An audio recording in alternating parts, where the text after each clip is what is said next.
Fire Emblem. Engage. I finally timed it right to get them to say the thing. To get as soon as I appeared from the shadows, I did it. I'm so happy. Hello everyone. How you doing? How's everyone doing?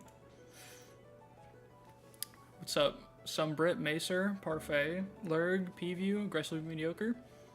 How's everyone going?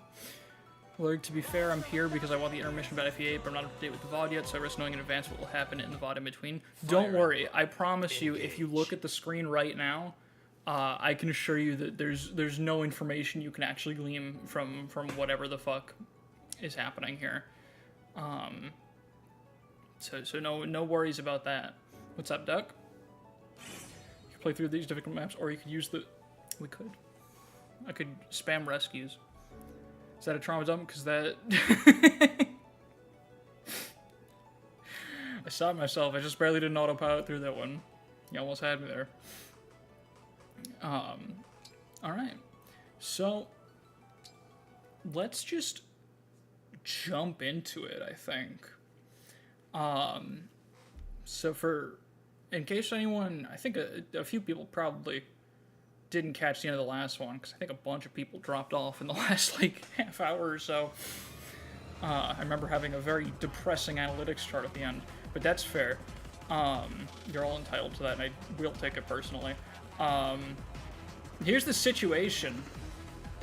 I'm an idiot, is the situation. So last stream, what had happened was, I was rushing because I was trying really hard to finish the map before I needed to end, because I had a hard stop last week. And I made some pretty stupid decisions towards the end and got a little complacent. So I've decided, for one thing, I'm going to break the rules a little bit. I'm going to give myself a little bit of a mulligan, just because I was playing like an idiot, without most of my brain present. I'm not going to go too far back. Maybe even, like, when did I bait the boss? I just want to undo that, really. Because I only did that because I was really desperate to finish the map, but it was not the smart thing to do. Yeah, I'll go back to here, yeah. It's just the last turn that I played before wrapping up. Fell asleep, sorry. That's okay, I forgive you. See, lots of things have happened, though. The bar is way fuller than when I left the last VOD. I'm currently on the Gear Report VOD. Oh, yeah, no, things have gone wrong since. But that's okay. What went wrong on this map, by the way, Ivy lost Soren because I wasn't paying attention and I left her in range of the Brave Axe Wyvern.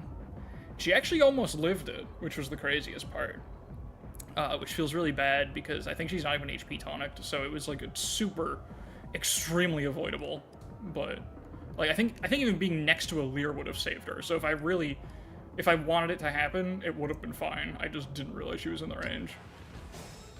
But yeah, what was happening here is I was trying to bait the boss and, like, just rush to wrap the chapter, but I realized, looking back, there's not that many guys on my ass, so I think the smartest thing to do, actually, is take them out. So we're gonna turn back a little bit and stabilize the situation, and not bum rush the end this time. And that should go a lot better. What's up, Loki? That's gonna be a -1. That's completely fair. Yeah. So yeah, and then once we wrap this up, once we're done with the situation station here, we'll take a little break and we'll talk about that community post with everyone's lovely responses. I was very overwhelmed with the number of people that had things to say. I guess it shouldn't surprise me that when you ask the Fire Emblem community for challenge run ideas, and you specify in the post that they don't have to be good, you're gonna get a lot of people talking. So it kind of makes sense. But I was still blown away by how excited everyone was. And it got me even more excited. And I've spent the last 2 weeks working on a lot of stuff to try to get that run going. It's still gonna be a while, because there's so much stuff I need to do to prepare. But I'm really excited to put it together. And I think it'll be fun to just sit down and talk through. I think I'll literally just I'll put up a browser feed, I'll scroll through the entire community post comment section. We'll just talk about every idea, like, individually. Because I just haven't been able to make time to actually go in and respond to all those comments. My original plan was to really open dialogue and talk to everybody about their ideas and workshop them, and it just wasn't feasible with how many people were responding. So I figure it'll be easier to do it out loud, and if anyone has more to say about their idea after I talk about it, then feel free to comment on this VOD, I guess, or even in that comment section, and we'll get into it further. But I think it'll be much easier if I just do it here live. So basically, you're making us do your work? Exactly. Yes. No, that is it. That's basically the crux of it. All right. Let me make sure new choice is working. Cool. It always has to render the top part for some reason. Every time I launch OBS, like, the top part doesn't slide in. The bottom is just fine. They work the same. Like, they're the same kind of asset and everything. I don't know why it struggles with that, but we're good. Alright, so what the hell's going on here, then? What emblems do I have? What resources exist? What situation did I last put myself in? Allow me. I've got corn online. That's good. That means everything's okay, actually. So I guess I should focus on getting Citrine in here, which means moving Panette first. Of course. To give her that tile to Thor on this guy. Same type of asset as Star Platinum. Yeah. Mm-hmm. It's a true statement, I think. Do we have Torrential Roar? We do. Hold up. I guess that doesn't really help me. Unless we can get a repo. Let's move Rosado first. How about that? Let's free up some big tiles. How about, since Rosado's so far up anyway, we'll have him do this job, which he does for free, completely safely. That's a good start. Let's start the stream off with a nice, clean, guaranteed Rosado go. For the people. A nice, clean Rosado level for the people, exactly as planned. I'm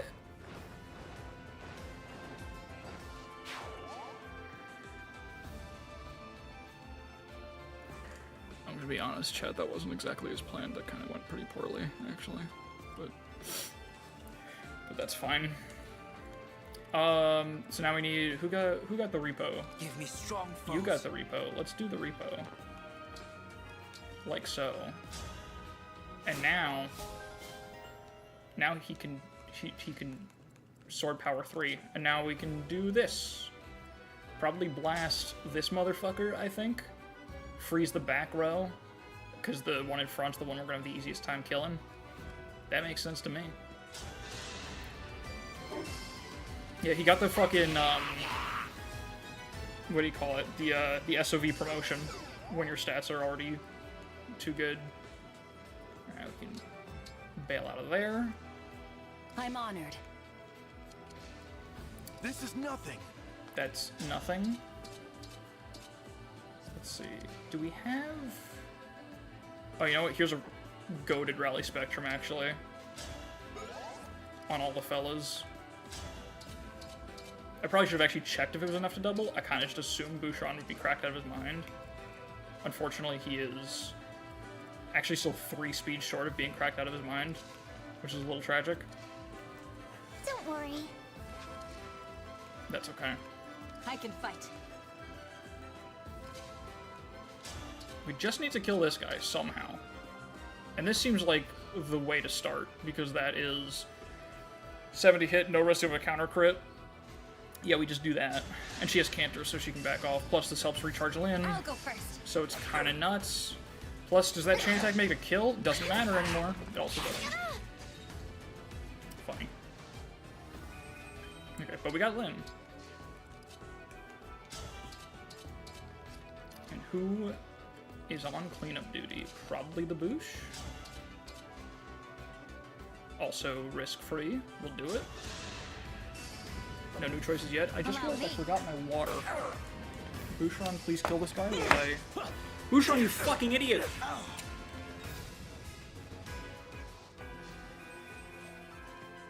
He was supposed to keep the people entertained for the 0.2 seconds there wasn't a man on screen. And he fucked it up. You guys were supposed to be watching him.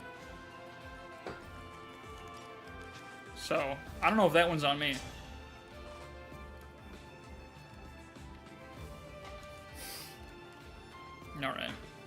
but he was a man on screen. Well, where did that fucking get us?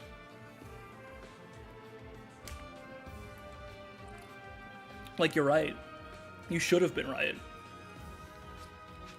But something still went wrong, didn't it? Who can really say? Let me make sure I have a plan for this motherfucker also. That can be problems, actually. I think we got plans, but... Oh, that's pretty good. Yeah. We'll fish for that. This is my redemption. That's his redemption. I was looking for Boucheron's redemption, but I'll take that. Why do we repeat our mistakes? But we didn't, actually. We didn't, specifically didn't repeat the mistake there. That was actually, you fixed it in real time. So, I don't know what the hell you're talking about, but that's alright. And then over here, I guess Yes. we take, we're not really going to get enough charges to get Veronica online. And we need this for, what do we need this spot for? Who actually needs their engage? We got most of our meters full. I guess we're going to need to refresh Corrin when we go to the boss. But we do have another spot for that. I'm overcomplicating. Let's just do it like this. Don't even need the animation for this one.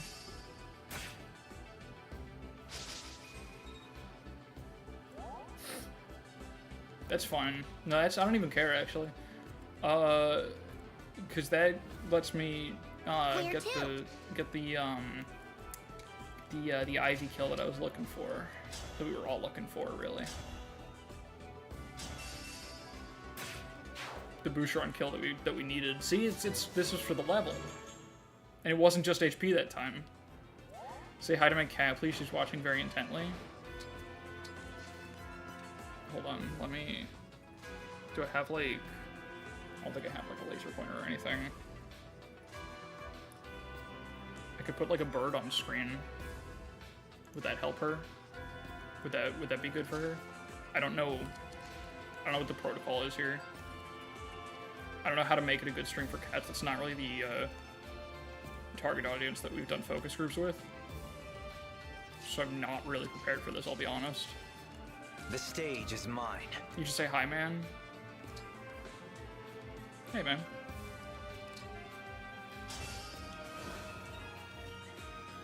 How'd I do? Did I get it? I feel like I nailed it. Oh shit, check this out. But chat means cat in French? Are cats interested in Fire Emblem? I don't think so, but I'm not confident. Let's just smack this guy, cancer back, and then Boucheron can get the, I think he can get the Wolf Knight kill with this.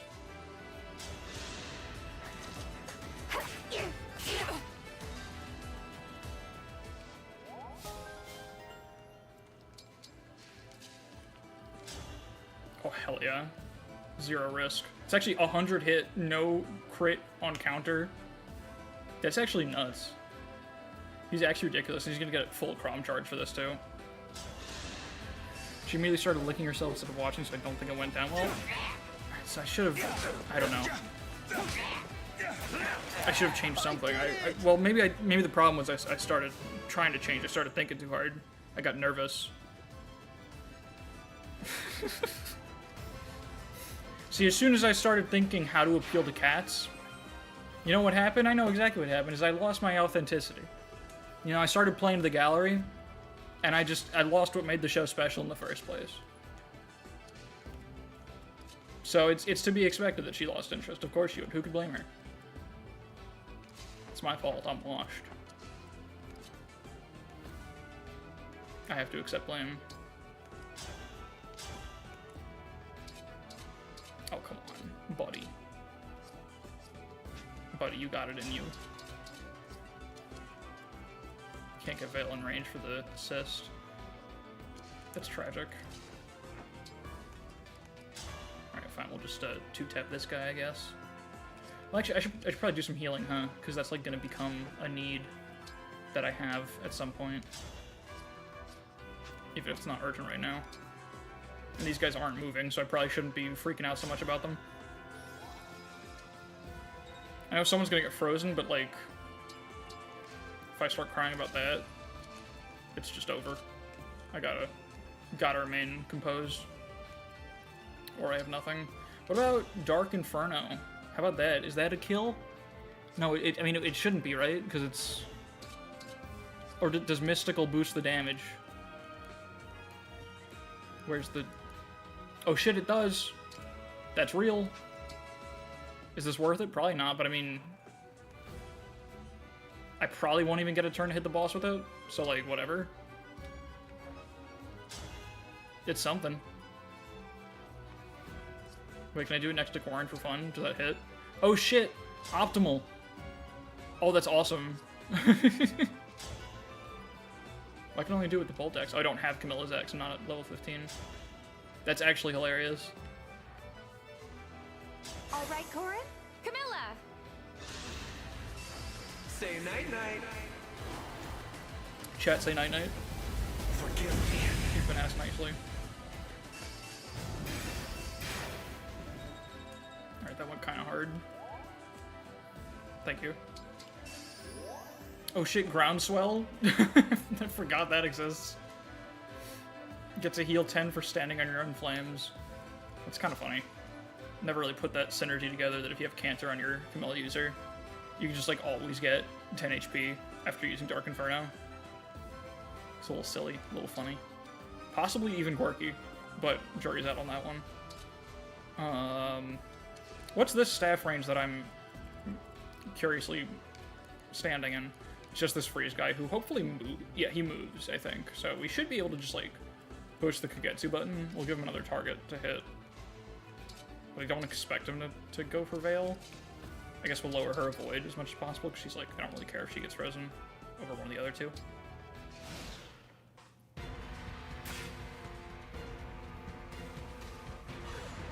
So far they went on Camille and Sorta over Zora and Valencia. I just focused on Choose Your Legends placing. I don't think it was Choose Your Legends. I was under the impression it was an explicit poll, like, for this purpose. Like, separate from Choose Your Legends, but I think it was, like, only run in Japan or some shit? I don't remember. I thought there was more to it than that, but I could be wrong. I'm known to not know things. Also, shoutouts to dodging this freeze. Okay, who got funnied here? Yeah, it was Veil. So they're gonna get... This guy's gonna get bonked on the head, but it doesn't really matter because he's like the only guy I could kill right now anyway, so he'll probably be killed. Also, shouts to this dude just showing up. He's a little tough, but we can just enemy phase with the L-Fire and be fine. Still stand by the fact that it should have been Azura instead of Camilla. Yeah, probably. Not incorrect. I don't really care much for Azura either, though, so I don't think I would have actually felt that much differently.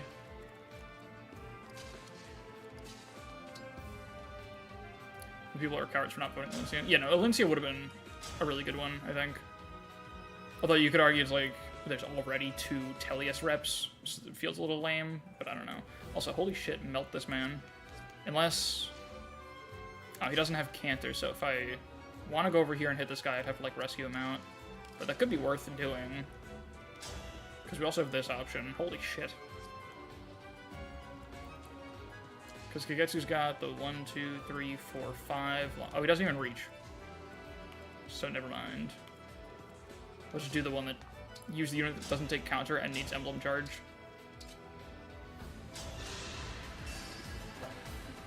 Even mighty ones fall. Precision and power. I am sorry.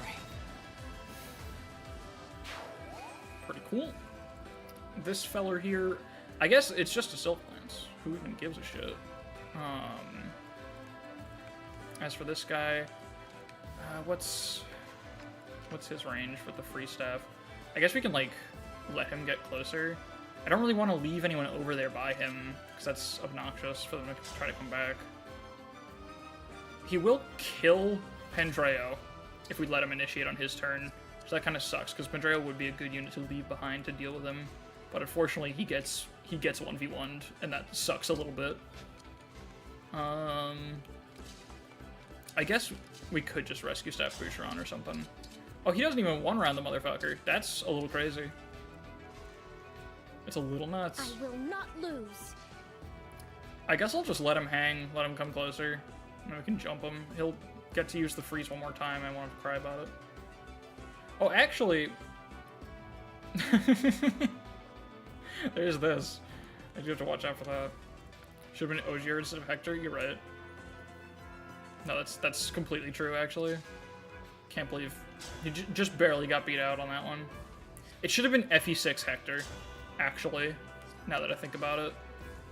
Now that I truly consider the options that were available to us, I think we all fumbled on that one. Pokemon reference skill? Huh? What? Beg pardon? Context not understood? Rocher instead of TP? Yeah. No, that also, of course. Have I made a difference? Self-destruct. Oh, that one. Yes, sorry. I guess I didn't say the word self-destruct out loud, so it didn't register what you were talking about. But that is on me. Anyway, good shit, Mavier. Good shit on defeating my 450th corrupted foe, brother. It's been a long time coming. Okay, is this guy... Okay, this is impassable. But the boulders... I think this happens at the end of my turn. I'm pretty sure. I remember. That's how the meters work. So this guy will actually be able to reach Mavier. 1, 2, 3... Wait, what? Shouldn't he be able to reach him now? Oh, this is also impassable and won't disappear. So yeah, it'll be 1, 2, 3, 4, 5, 6. Yeah, he can reach that tile. And this guy is mildly dangerous. Oh, he doubles. Yeah, no, we're gonna stay out of that range. I just wanted to be able to get this guy to move, but it doesn't look like it's gonna happen. She lives this, right? Ooh, she needs... She... that HP level. Instead of Gilbert and Eloise instead of the house leaders, I'd fuck with that, actually. Those just should have been straight up the 3 main lords, to be honest. To be real with you, to be genuine, to be legitimate, I think that would have gone harder, considerably harder.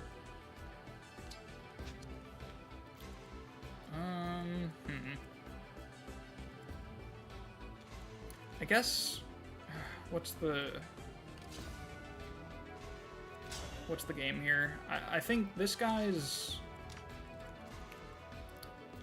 We can just stand at the edge of his range here and charge up Book of Worlds, I suppose. That's nice. I've kind of got to get everyone out of these stupid pink blobs. They kind of hurt. So we need, like, over here. Yeah, we should be able to just move forward and not think as hard as I'm thinking currently. I need Alear to move more.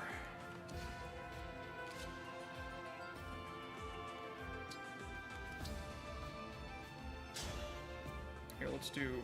Oh, perfect. Not to full. That's awesome. We love keeping that 10 crit. Top 10 physics that go hard. Okay, these two are gonna have to hang out.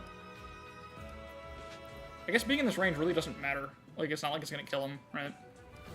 I'm pretty sure it literally can't. And he needs healing anyway. But maybe I can, like... I'll try the dance on Boosh, because no one else really needs it. There's not a lot that's immediately concerning. And once this boulder goes down... Oh shit, once that boulder go down... I'm gonna have problems, because we're gonna go 1, 2, 3, 4... 5, 6, and fucking kill this guy. What's your crit? 20? Jesus Christ. Good fucking lord. Don't do that to me. With jab, we don't get doubled. We take 3% crit though, 45 attack. 20, that can kill us. But we have a compact axe, so I'm fine. I can trade him to something, right? Yeah, just the Longbow or Radiant Bow, and he doesn't face crit anymore. Still gets doubled with 45 attack, though, right? Yeah, this guy's gonna double... He doubles 31 speed, which, yeah. But it's just 45, so 22 times 2. He lives. Not very comfortably, but he does it. Okay, trade succeeds. Yeah, we put him on the lighter weapon for more void. And we hang out right here. And now 1, 2, 3, 4, 5, 6 doesn't reach Veil where she's stuck. Is she gonna be able to do something silly? Hold up. 1, 2, 3, 4, 5, 6, and Thoron's 1, 2, 3. Okay, she targets this tile. Only played Engage and Hard, and how boy, enemies have numbers at that point in the game. Enemies have numbers at every part of the game. It's a little fucking ridiculous sometimes, but I love it. Okay, let's see if this dance can get Boucheron to safety. Cool. Don't proc quality time on Panette, because we want to keep that crit for fun, for good times.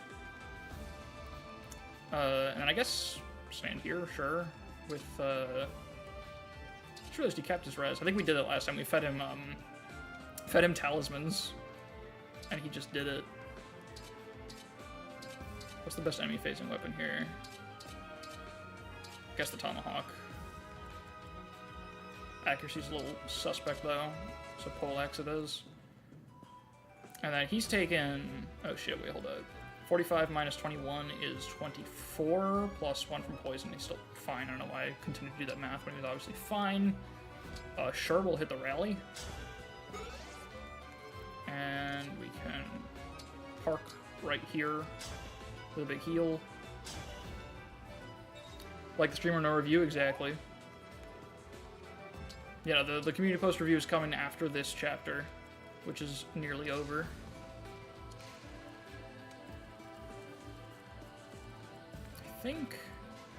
I feel like I should put the crystal on someone now, probably. But I don't know who's deserving of the revival crystal. I guess it's the question of like who's gonna do the most damage to Zephyr, really. And she's got like numbers, so it's a bit of a difficult question.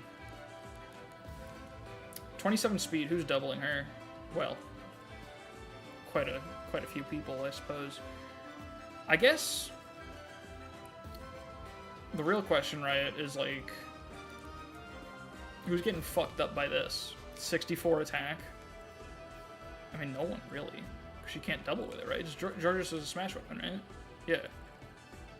With how much crit? This is actually, like, super unthreatening. Right, because you're going to have 22 defense against that. 46 plus 22, 68. You don't even... She doesn't even one-shot Pandreo because of her personal skill fucking her up. Yeah, no, I think literally my entire army might be fine. Veil has... What is it? She's got a 9... She's got an 11 gap between defense and rest, so it's her defense plus 5, I guess. So 26 plus 35 is 61? Is that right? She has 61 defense against... Or 61 bulk against Georgios, so Veil actually gets one shot. That's funny. I think she's the only one. Looks like Ivy's close, but I think she lives. Yeah, everyone's just fine except for Veil. Oh, and you. Yeah, that makes sense. Okay. What was I gonna do here? We need somebody who can repo. But I haven't really given myself the position to do that, because I'm not that smart. Same time, Veil isn't the best example of bulk. This is also true. This is also valid. I'm just gonna... I guess I'd rather Marin take damage than Alear, right? So we'll pop the elixir just to go to full. And then boost up. And get Geosphere. Hell yeah. All planned. Now Alear gets Geosphere for next turn. Just as I wanted. And who needs sauce? I guess. Oh wait, I was gonna go here with Cantor, but that is not gonna work out. Oh wait, is Vale gonna be in trouble here with this fella? Cause he's gonna go 1-2. Ah shit, hold up. He's got the 4 range, right? 1, 2, 3, 4. I might be in trouble now that I'm observing the situation with my eyes. I might be overkilling it here, but I don't want to do all the thinking required about like making sure these guys can't double up on Rosado or something and do big harm.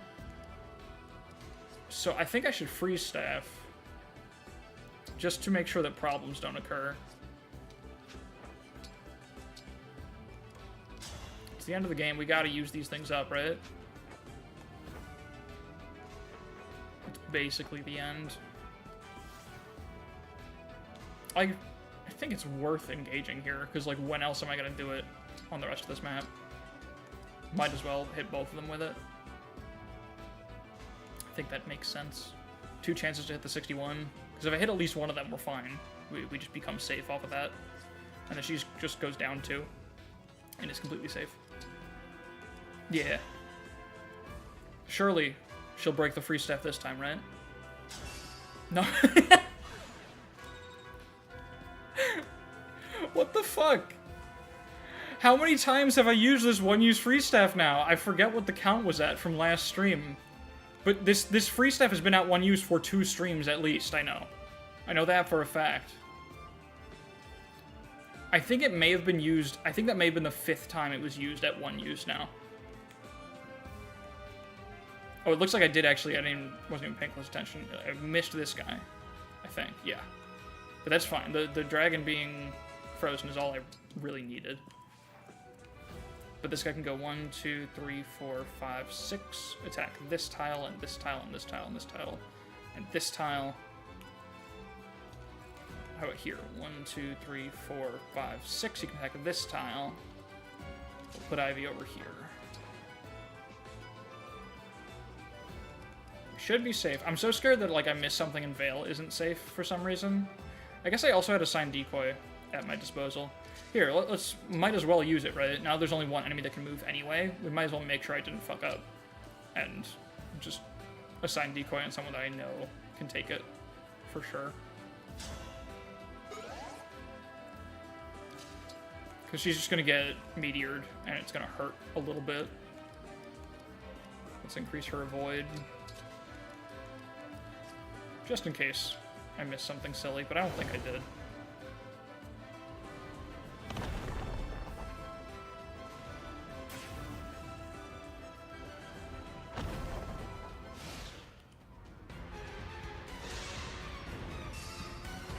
Fine.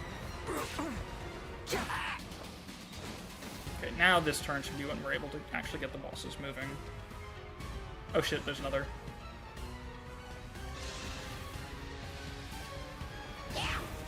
Hit the 2% though? Fair enough. Okay, thank you for whiffing that 53. Okay, and that's fine. A single berserker is not gonna ruin my day. This guy shouldn't have time to become a problem. He might be. We'll probably have to fight him, but we can do that. We can work that out. Alright, now we can kind of bust in there. I think this guy has kind of screwed himself the way he targeted Hortensia, because he didn't move up much. So we should be able to get completely out of his range. In fact, let's mark that. I should be able to be just completely out of that. We'll see. Have to consider how can I... Okay, that's pretty cool. I think top priority is this turn. We know that Zephy is not a threat to, like, anyone, realistically. 52 magical attack, but neither of her weapons can double. With 52 magical attack and 64 average of magical and physical attack, as long as we have more HP than that, and, like, yeah, like you're fine.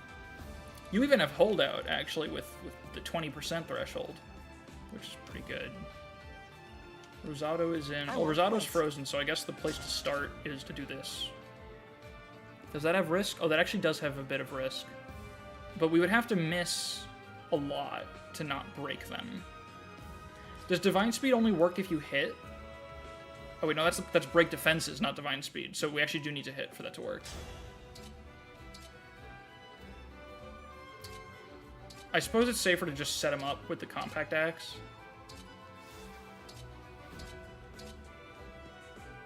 Or we could even go with the Divine Speed.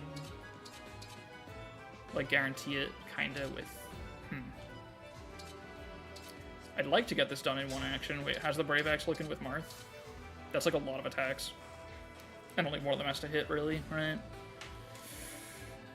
I have too many units here to be fucking around like this. Let me actually just do the safest option. We'll compact axe and break him and set it up for someone else. Unless someone else has the one round. Like, this is Alear's only attack. 14 damage, they combo with that, right? Ugh. This works. Okay. This is the option. And we should... I think I can engage now and it's fine. We'll certainly have a chance to click the funny button within 3 turns. Or within 2 turns, I guess. Ah! Okay, so that... What the fuck? Okay, hitting the home button did the thing that it does. I have to rewind that. Yeah, I also forgot to check the other rewind on the counter.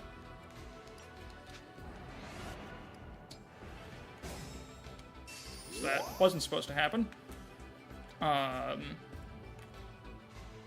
Okay. How do we start on this guy then? I guess I want to restore Rosado then. I think that's a high priority.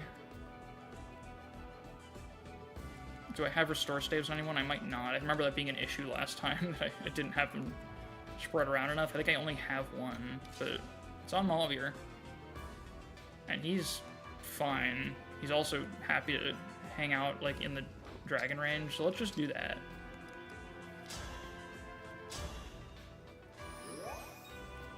So that we can continue to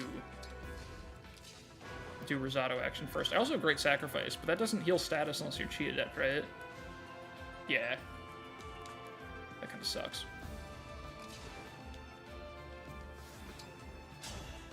Oh, that's no good, actually. This is pretty solid, but we kind of need to, like, figure out a way to survive. It's a little important. Oh, and the ranges are all... It's all so bad. I actually can't really do much here. Alright, well, we'll figure everyone else out first. I guess once this guy's down, I open up more options, so... That means... With elegance. That means with elegance. I Just won't trying get to lost. figure out the order of operations here. It's a little murky.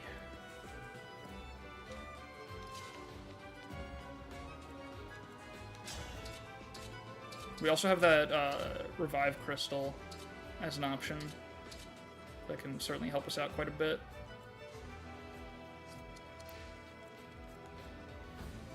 Problem is, Seedall's, like, back here, too. So we can't even, like, set up Kagetsu for a dance. But, again, like, if we kill everything but Zephia, then Kagetsu would be safe from that alone. And that's pretty easy to do, isn't it? Like, we have 2 units that can reach this guy. So we got options there. Yeah, I think we can do it, actually. I don't think it'll be that bad. Tell me what to do. We can always emergency byleth, too, if we need to. We got, like, we can re-put people in. I think we can work this out. So let's, Oh, you know what? Since Boosh isn't in range, we should do a big ol' rally. And who do we gotta hit with it? Probably... I'd say not... So, like, we can do it here. Then we hit Rosado, Kagetsu, and Pendreo. And if Pendreo has it, then he can do... Still doesn't kill this guy. I guess it doesn't make too much of a difference, really. Oh, so how about... Okay, here's the sauce. We fish for this, and then he runs back, and that's safe. Because this guy actually doesn't even kill him, so if we have to bail on this plan, he's still okay. Because he lives this by 1, because he's just different like that. We fish for the 6%. Now what this is going to do, by doing this first, we open up a tile where we get a better rally spot to hit more combat units at once. Like this. That hits Rosado, Kagetsu, Panette, and Vale. And Alear. Goes pretty hard. With that, Rosado can now do bigger, better things. Oh shit, yeah. Okay, we're cooking a little bit. Might be Great Sacrifice time. We'll see if we need it, because a player phase Great Sacrifice would go pretty hard there. Would in fact solve problems. I think that's going to be the move. So what we can do is... Let's see. Rosado needs to be here. Do I have Levin Sword in the convoy? No. I was thinking I could counterbalance Alear, but I can't. Like to this tile. Oh, wait, no, actually it wouldn't be enough. Anyway, whoops. Ignore me. Pedreo falls into lava next turn. Ah, fuck. Well, he's got 1 HP, so he can... If he just times the roll, I think he'll be fine. I believe that's how that works. I must focus.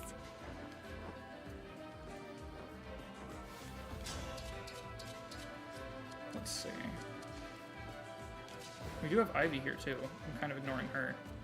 Ivy can be the one to finish off this dude. And then she can canter back. Then only be in range of Zephyr. Who she survives? I have to do the math on that now, don't I? Oh, that's just Zephyr's Thoron range. Her Giorgio's range is not as big. And the Thoron, she's definitely fine with 52 magical attack. Yeah, she fucking devours that. So, her options here, she can be the one to finish the dragon. Ooh, that's actually better, isn't it? I've got other options for other things, but yeah. Okay, hold up. I think we do Great Sacrifice, like, now. Unless... Hold on, I keep going back and switching the plans around. Yeah, no, we need Great Sacrifice now because we need... Everyone needs a little bit of health to, like, do what they have to do here. I think it makes sense. I guess Panette should do this, because who else is going to do it? And we might as well engage so that we can do it more accurately.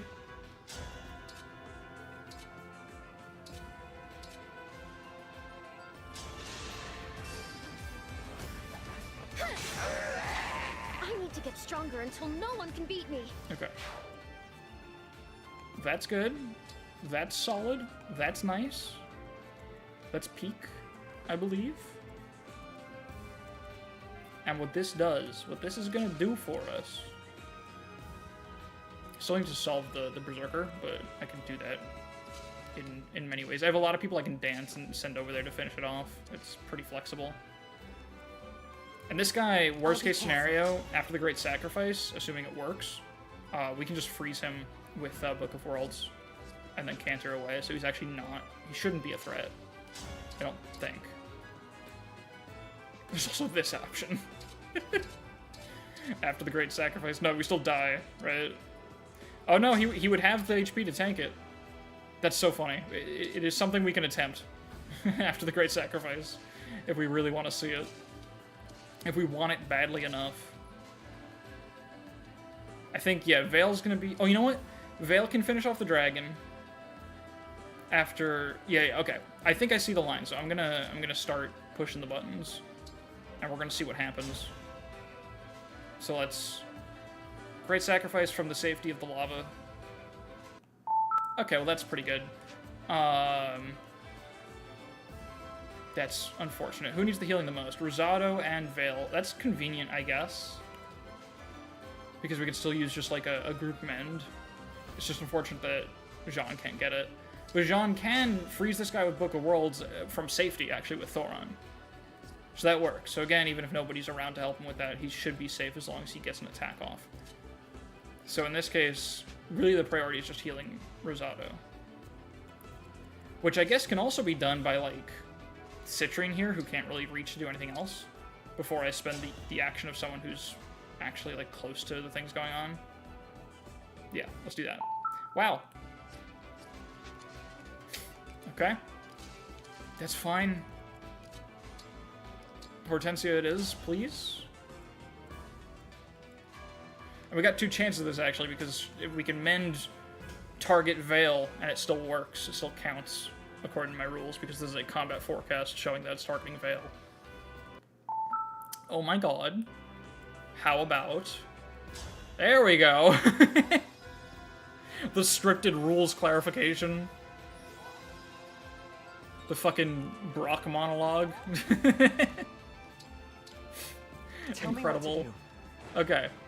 Now we're free to do what we want to do here, which is, I believe, just smack a bitch up. If I recall correctly, if I understand the situation at hand. This does leave me with problems, I'm recognizing. But I think I'll simply solve them. That's my current impression of the situation, is I will just solve those problems.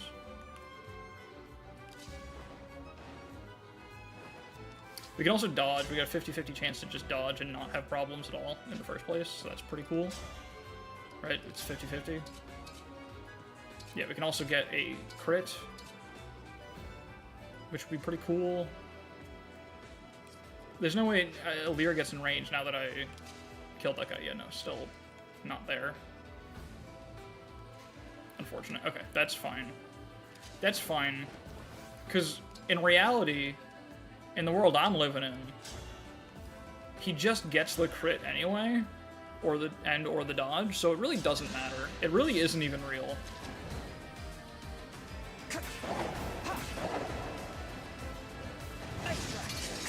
Exactly.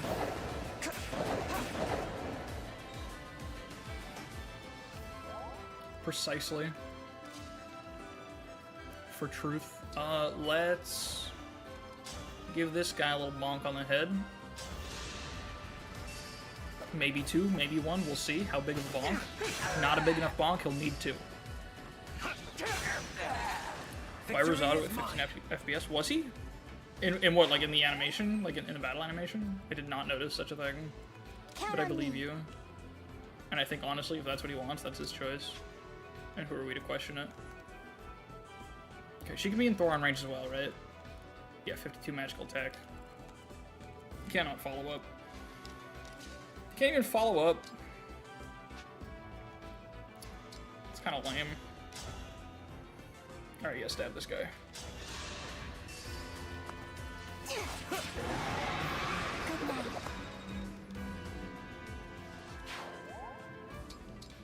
Okay, we're actually fine. Turns out, as per usual, if you simply hold forward, everything will be okay. She'll probably go for Rosado because she sees the break. I think that's what she'll end up doing.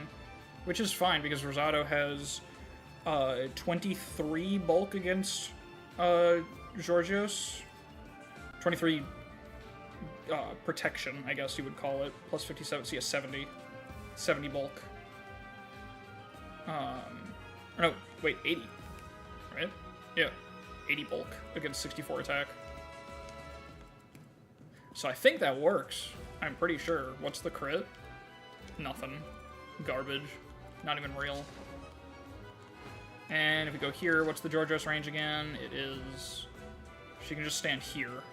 So yeah, if Ivy just grabs that Thoron pot shot and canters back to be next to Boucheron, she'll be fine. Unforgivable. And we're actually gaming.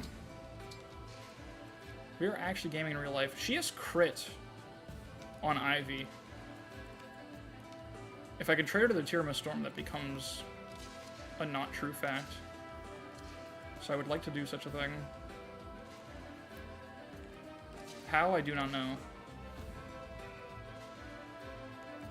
Because it would also be nice to smack this guy up. Probably. Maybe like this. That's pretty cool. There's a lot of things I need to do with my remaining actions here. I guess, you know what?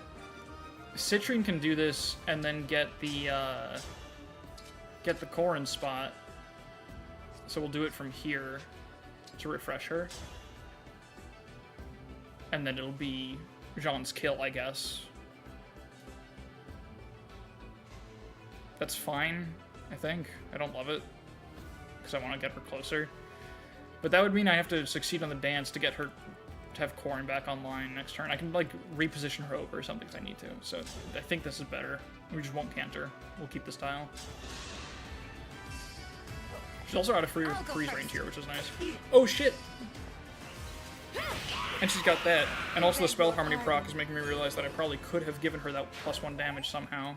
Oh, no, she's already next to Jean. Never mind. Oh, she's also in freeze range.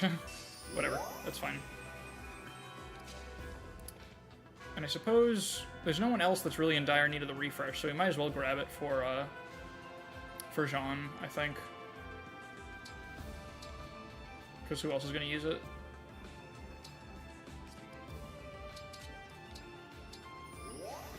Then we can summon next turn. And then we'll, I guess...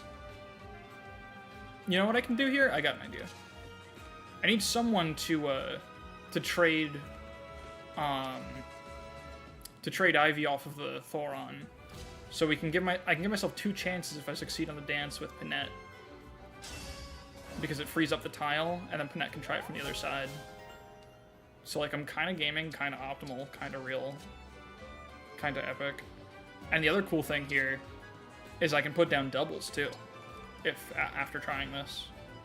Or I can Astral Storm Gris as well. That's another option. Just fucking... Ooh, you know what? I could even... Oh, I could even do some things. Okay, hold up. Pride. I got another action here. Can Marin stand here in Thoron range? She has right now 56 magical bulk and 21 crit avoid. That's enough, isn't it? That's enough, isn't it? 52? Damn, Zephyr sucks. This is not maddening mode. In fact, we might as well make it safer, right? Just might as well engage. And we can, like, we gotta put the Revival Star on somebody before I just forget to get value out of it. So I'll just put it on Veil after this, because that's a frail unit. She's one of the only units that I said before is actually killed by Zephyr, so it kind of makes sense to give myself that option of leaving her in range. Alright. Fuck! After all that preamble, I can't do the trade. That sucks. Well, that's fine. That just means that I have to do it like this. And we'll just do Call Doubles instead of Astral Storm. Okay, succeed at that. Put Tirma Storm up top. And we will create friends. Nice. Now hopefully she'll just kill one of those. I have capped speed, defense, and res. Wait, why do they have... Is that how doubles work? Do they just, like, cap their speed? And, like, the rest of the stats are the same as yours?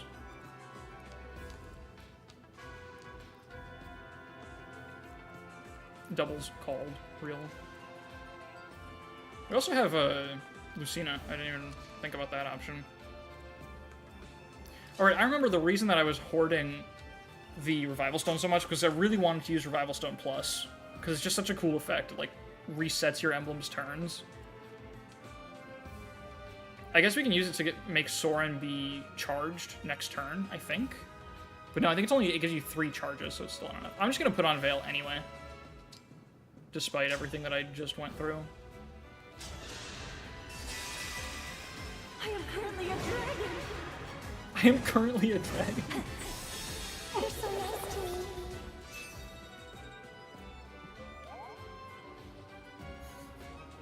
Wait, that's such a... That interaction was incredible. I am currently a dragon, then Veil said, "You're so nice to me." I'm just getting the full dragon form rubbed in her face. Like, was she being petty? Was that not real? Like... Kind of fucking rude, to be honest. I guess I don't want to engage for Bondage Shield, because I'd rather engage plus, probably next turn with somebody. I don't know who, but, like...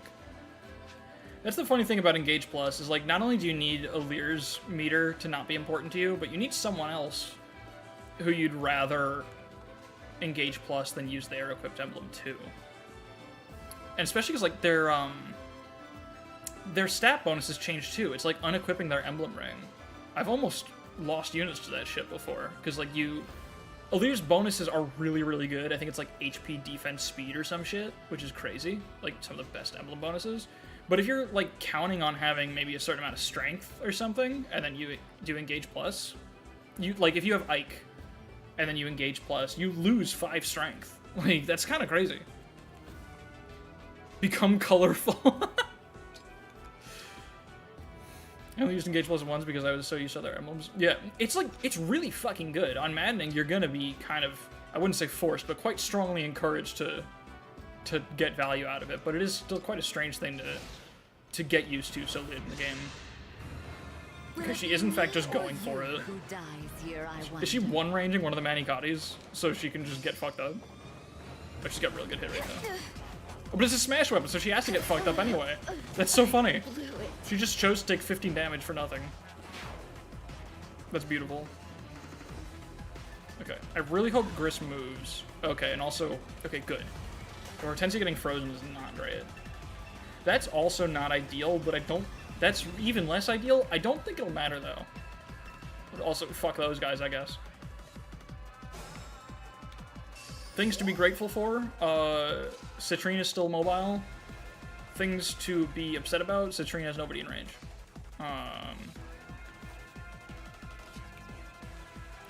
However, we can just fucking kill this dude. We can just end him. We can just do it. And he's scarier than, like, Nova's fucking terrifying. I don't want to fight that. I want him gone. Zephia's whatever. She doesn't even kill people. This dude's got holdout and a shitload of crit. Why is everyone almost one-running him? It's a little fucked up. But I mean, we will simply hit one of our 32% crits. Actually, hold on, that's a little scary. Wait. I can fix this. I can boost this up. Let's hit fucking everyone with the biggest rally you've ever seen in your life.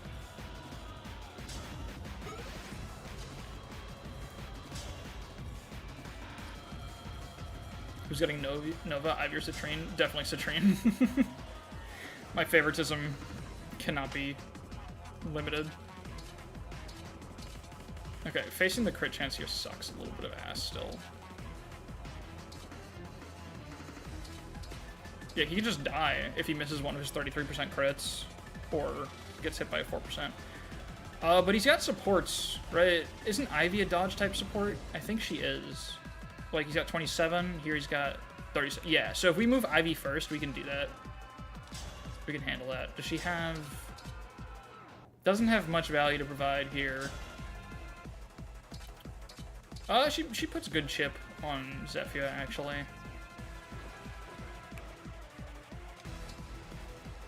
Yeah, so I guess we'll do that. And then we canter one to the left where we support Kagetsu. We might be able to just get out of here on this turn. I'm pretty sure we can, actually, now that I'm looking at it. Okay, well, the first new choice failure. Wait, what the hell? The emulator tint loaded, but only that. What the hell? Is that gonna be like desync now? Hold on. It is. Look, see, the emulator's not tinted anymore because that asset loaded from the hotkey and nothing else did. So like now as I change it, it's gonna untint the emulator when the home menu goes away.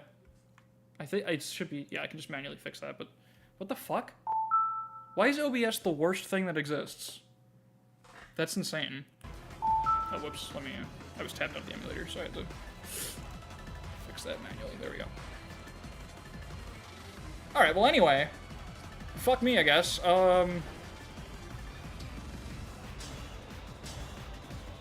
suppose I'll chip him, and then someone other than Kagetsu can get that kill, because Kagetsu doesn't need the chip to do it. But surely someone does. Not really, I guess.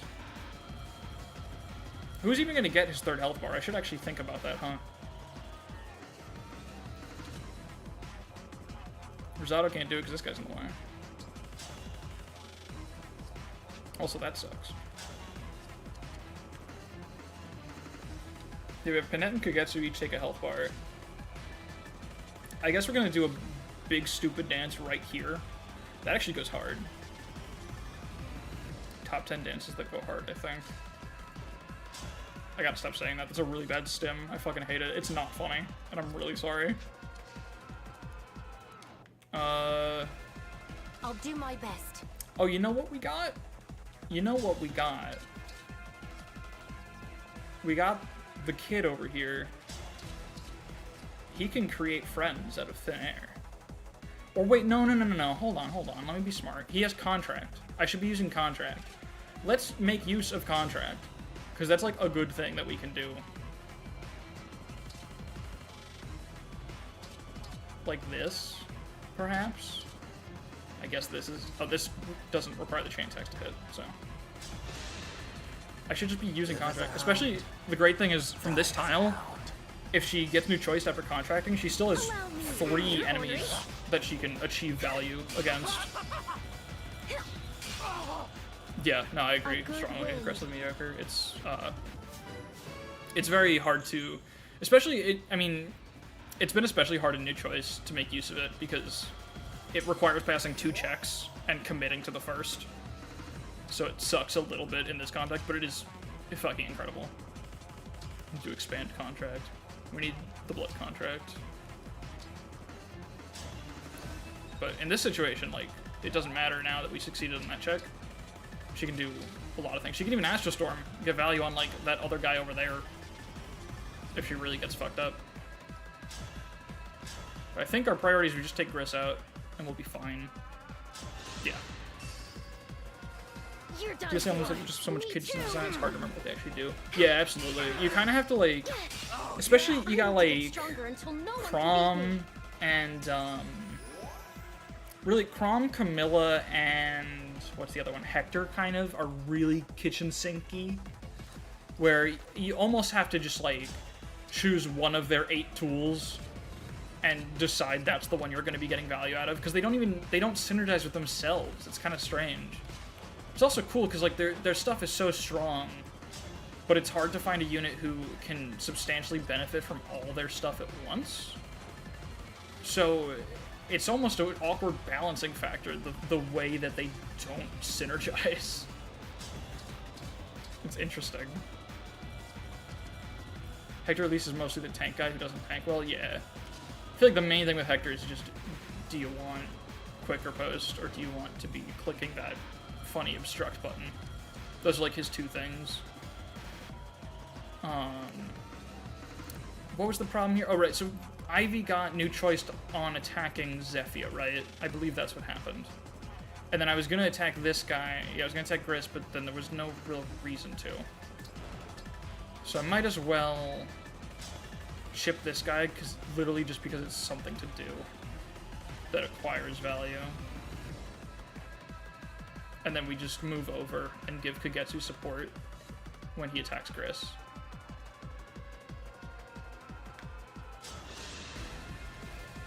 If only a second Fate Emblem would have been, I don't know, purely based around supporter capabilities like Azura. If only. I would have... I don't know if I would have liked another refresh Emblem, though. Because Contract is already a little insane. And Edelgard's already a little fucking stupid. So, I don't know. But it could have been fun. Alright, I'm kind of committing here, I'm recognizing. But that's fine. Because this game's easy. And I've also blocked the tile that I wanted to use for my big funny dance. So, there are definitely problems. Oh yeah. Mortal wounds. The really good ones. Uh-huh.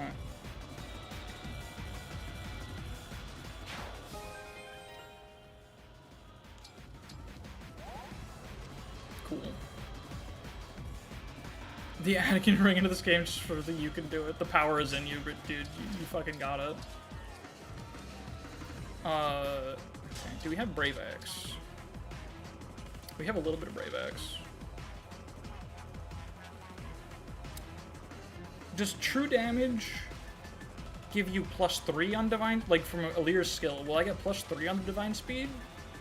No, damage multipliers usually reduce true damage. Like Astra Storm, just 30% of the true damage increase. So this shouldn't be +3 on all of those. Not that it really matters, it wouldn't bring him to the kill threshold anyway. have a conspiracy theory that Byleth was designed to be Azura-like as a failsafe in case their development went really south somehow. That's... I mean, I can't be too mean. You said it's just vibes. So I won't say nothing. I don't know if that... I don't know about that. That's a little much.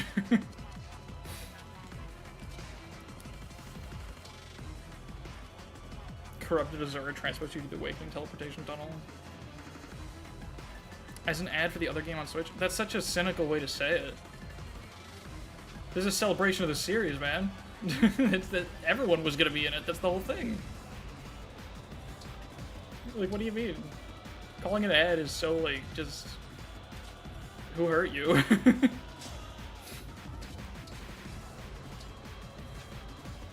Like, you're not even wrong, but only to the extent that, like, what isn't an ad? It's a product that you're paying for, so celebrating it, I guess you could call it an ad.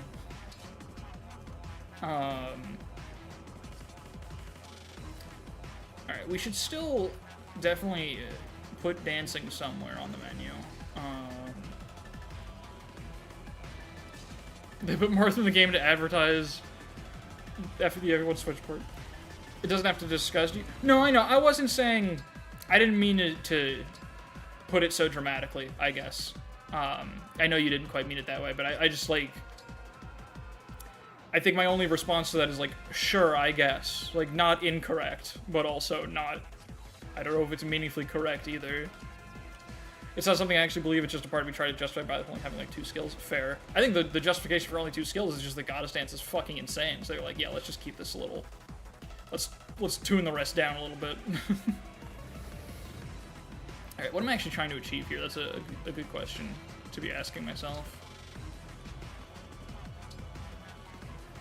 How does Engage Plus work again? If I wind up committing to something by accident, I'm gonna rewind. I'm just forgetting, and I want to, like, look at this.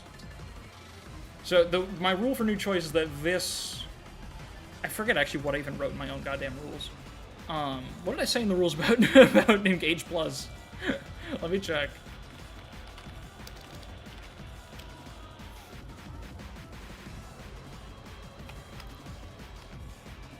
I didn't say anything. I think since it's just engaging, it shouldn't be new choice, right? Like, engaging with... Otherwise, isn't new choiceable.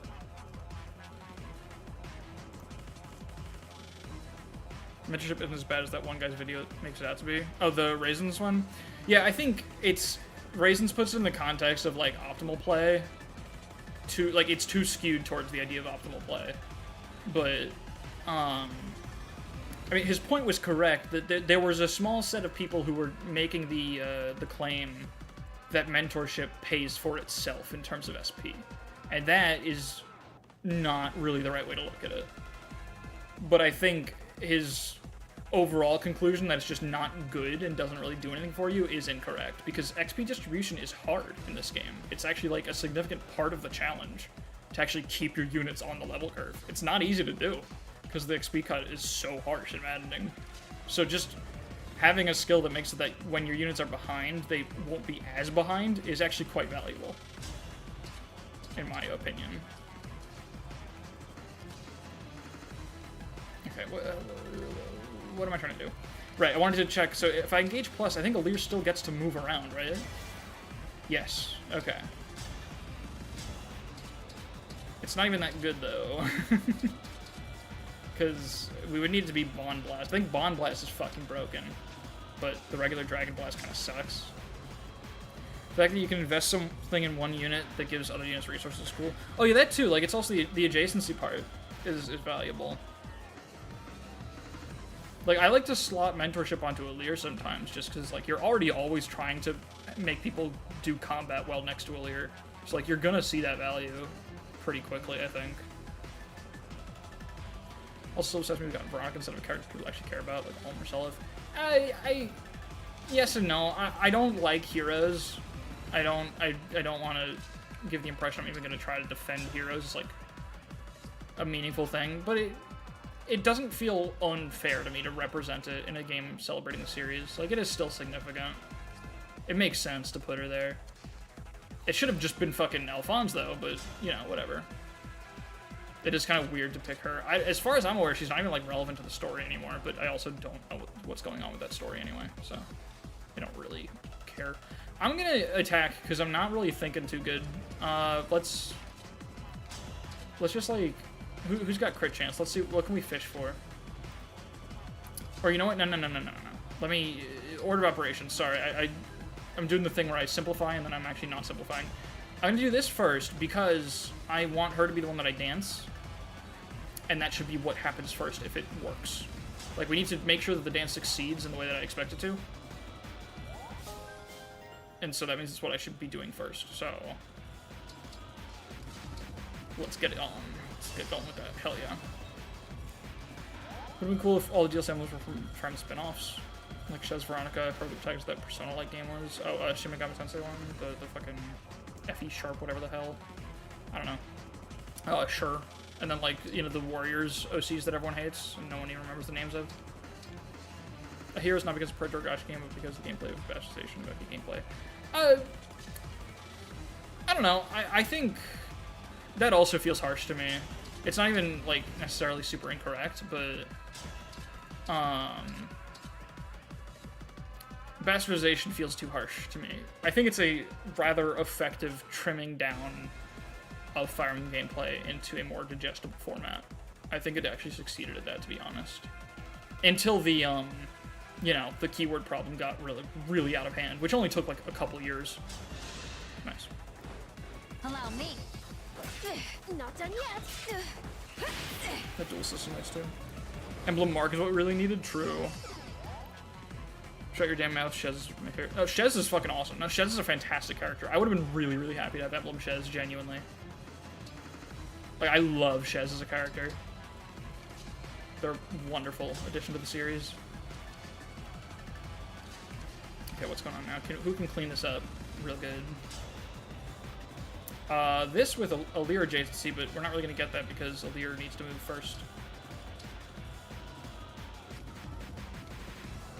We also have the Great Sacrifice that's not doing anything. Marfa's a card game. Oh, this is good. We get the kill, there's no risk of death, and we get to poison. We get 2 stacks of poison if the chain attack misses, actually. But we can get at least 1. That's pretty cool. We could... Oh, we can't actually unequip her because she has an emblem weapon. That'd be really silly. Unequipping just to avoid the chain attack, just to get more poison stacks. That's peak engage right there. Yeah, I guess I don't really care about the Byleth dance, right? I think I've got enough actions here to really seal it up. But maybe I should save her action, actually, now that I'm using a little bit more of my brain. Yeah, I'm gonna do this instead, actually. This seems like the more intelligent thing to do. Does she have Canter? No, so we'll do it from... Well, Alear still has the tile. Yeah, it should be fine to just do it from there.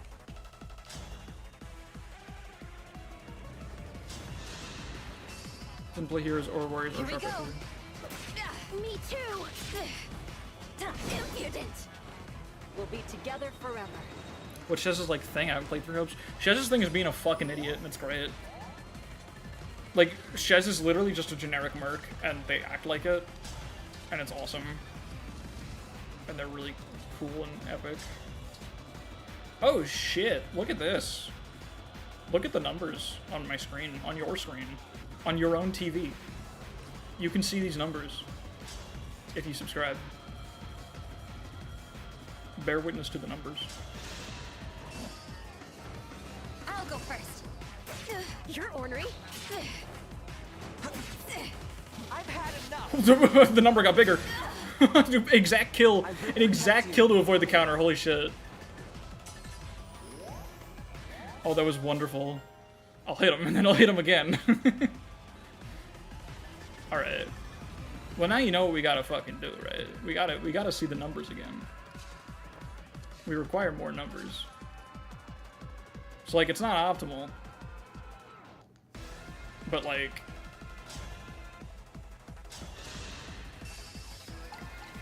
It's over. This is gonna make the number even bigger, actually.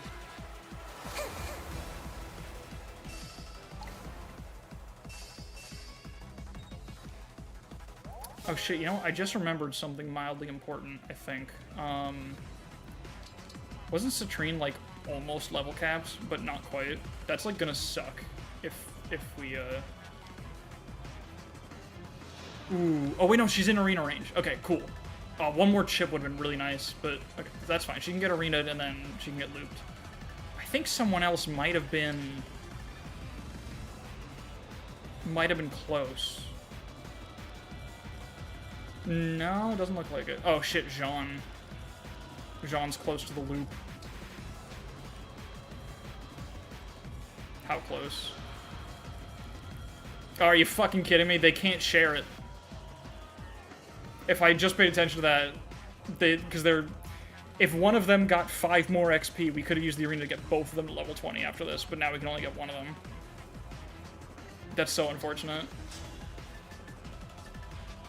Jean Thorne. Oh, wait, oh, he still got his fucking action. What am I talking about?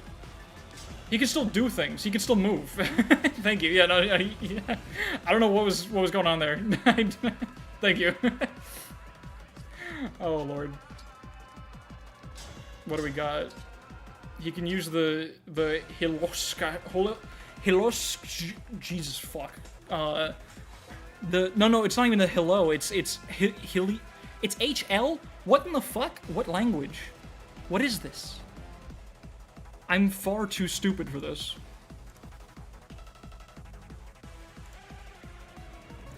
What the fuck is going on? Hold on.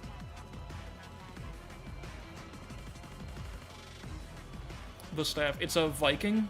Sure. It's Old Norse. They need to get the newer version, because this one doesn't make any fucking sense. I don't want to kill her and steal the kill from Rosado. I guess it doesn't really matter if that happens. Well, let's do it. Sure.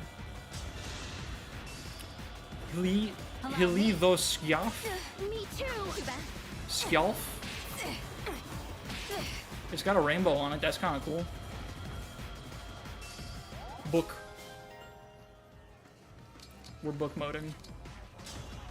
Anyway. Fate has brought us here. XP optimized, hell yeah. Fate has brought us here. It's so true. Quite strong. Quite strong. It's actually quite strong. Alright. We obtained Georgios. I'm Greek, I know that one. Bonk.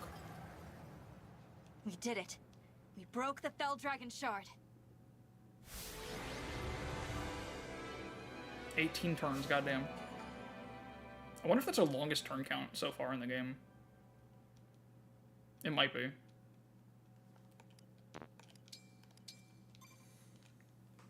What are the Fell Dragon Shards? MacGuffins at the end of the game. Genuinely meaningless. There's 3 of them. I suppose you. Alright. I'm not even gonna joke about watching this whole fucking cutscene. Could it not just be Magic Crystal? It absolutely could. No, you're right.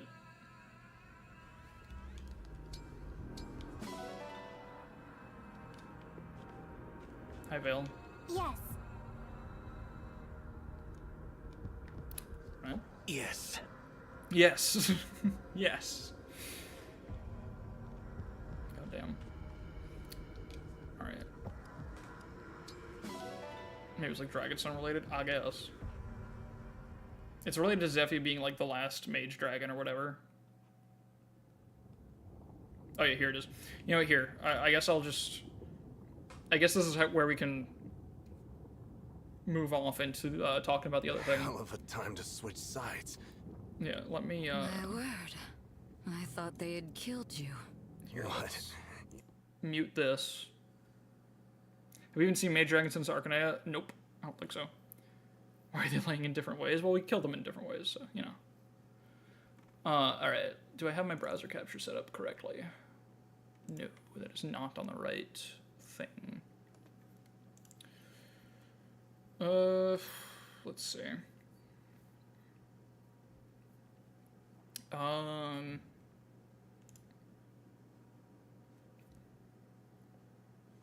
put that there.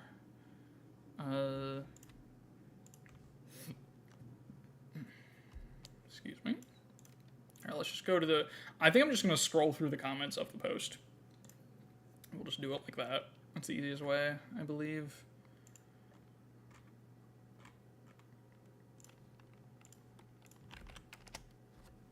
More strange camera shots, yep.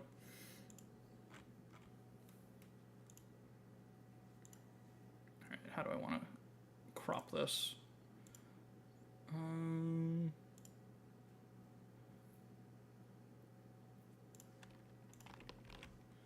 How's that gonna look? That's good enough. Let me crop that out. We'll just do like this.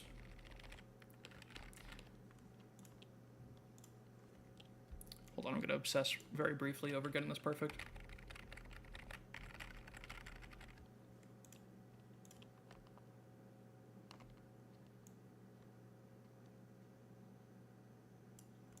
That's good enough, I think. Okay. Oh, that's not perfect at all. Hold on. Yeah, there we go. Okay. This sure was directed. Yeah. All right. This feels weird without any music. Hold on. All right, I'm actually going to skip the cutscene. The joke was going to be we're going to see if the cutscene's still going, but I don't like not having any background noise. It feels eerie and weird. Let me just go back to the Somnial.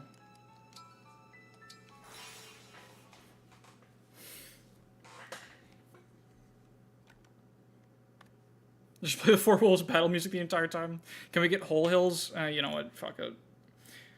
We can get Whole Hills. If people want Whole Hills, they'll get Whole Hills.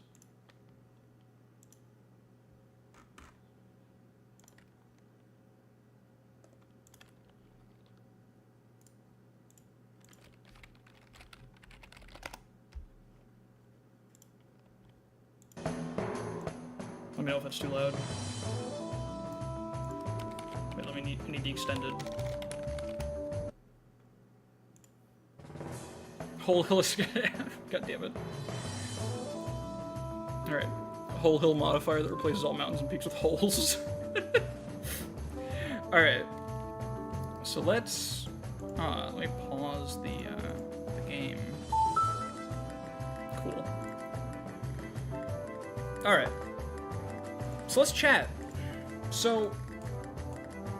let me go over real quick, just in case anyone missed it. Also, let me put in... hold on. I have to consider the order I actually want to talk about things. That's something that people should probably do before they begin speaking. Brief overview, just in case music's a bit loud. Thank you. How's that? Let me put the, hold on, I have something for this occasion. I have... here. Yeah, please tell me if I audio bounce. That's not even fucking legible. Hold on.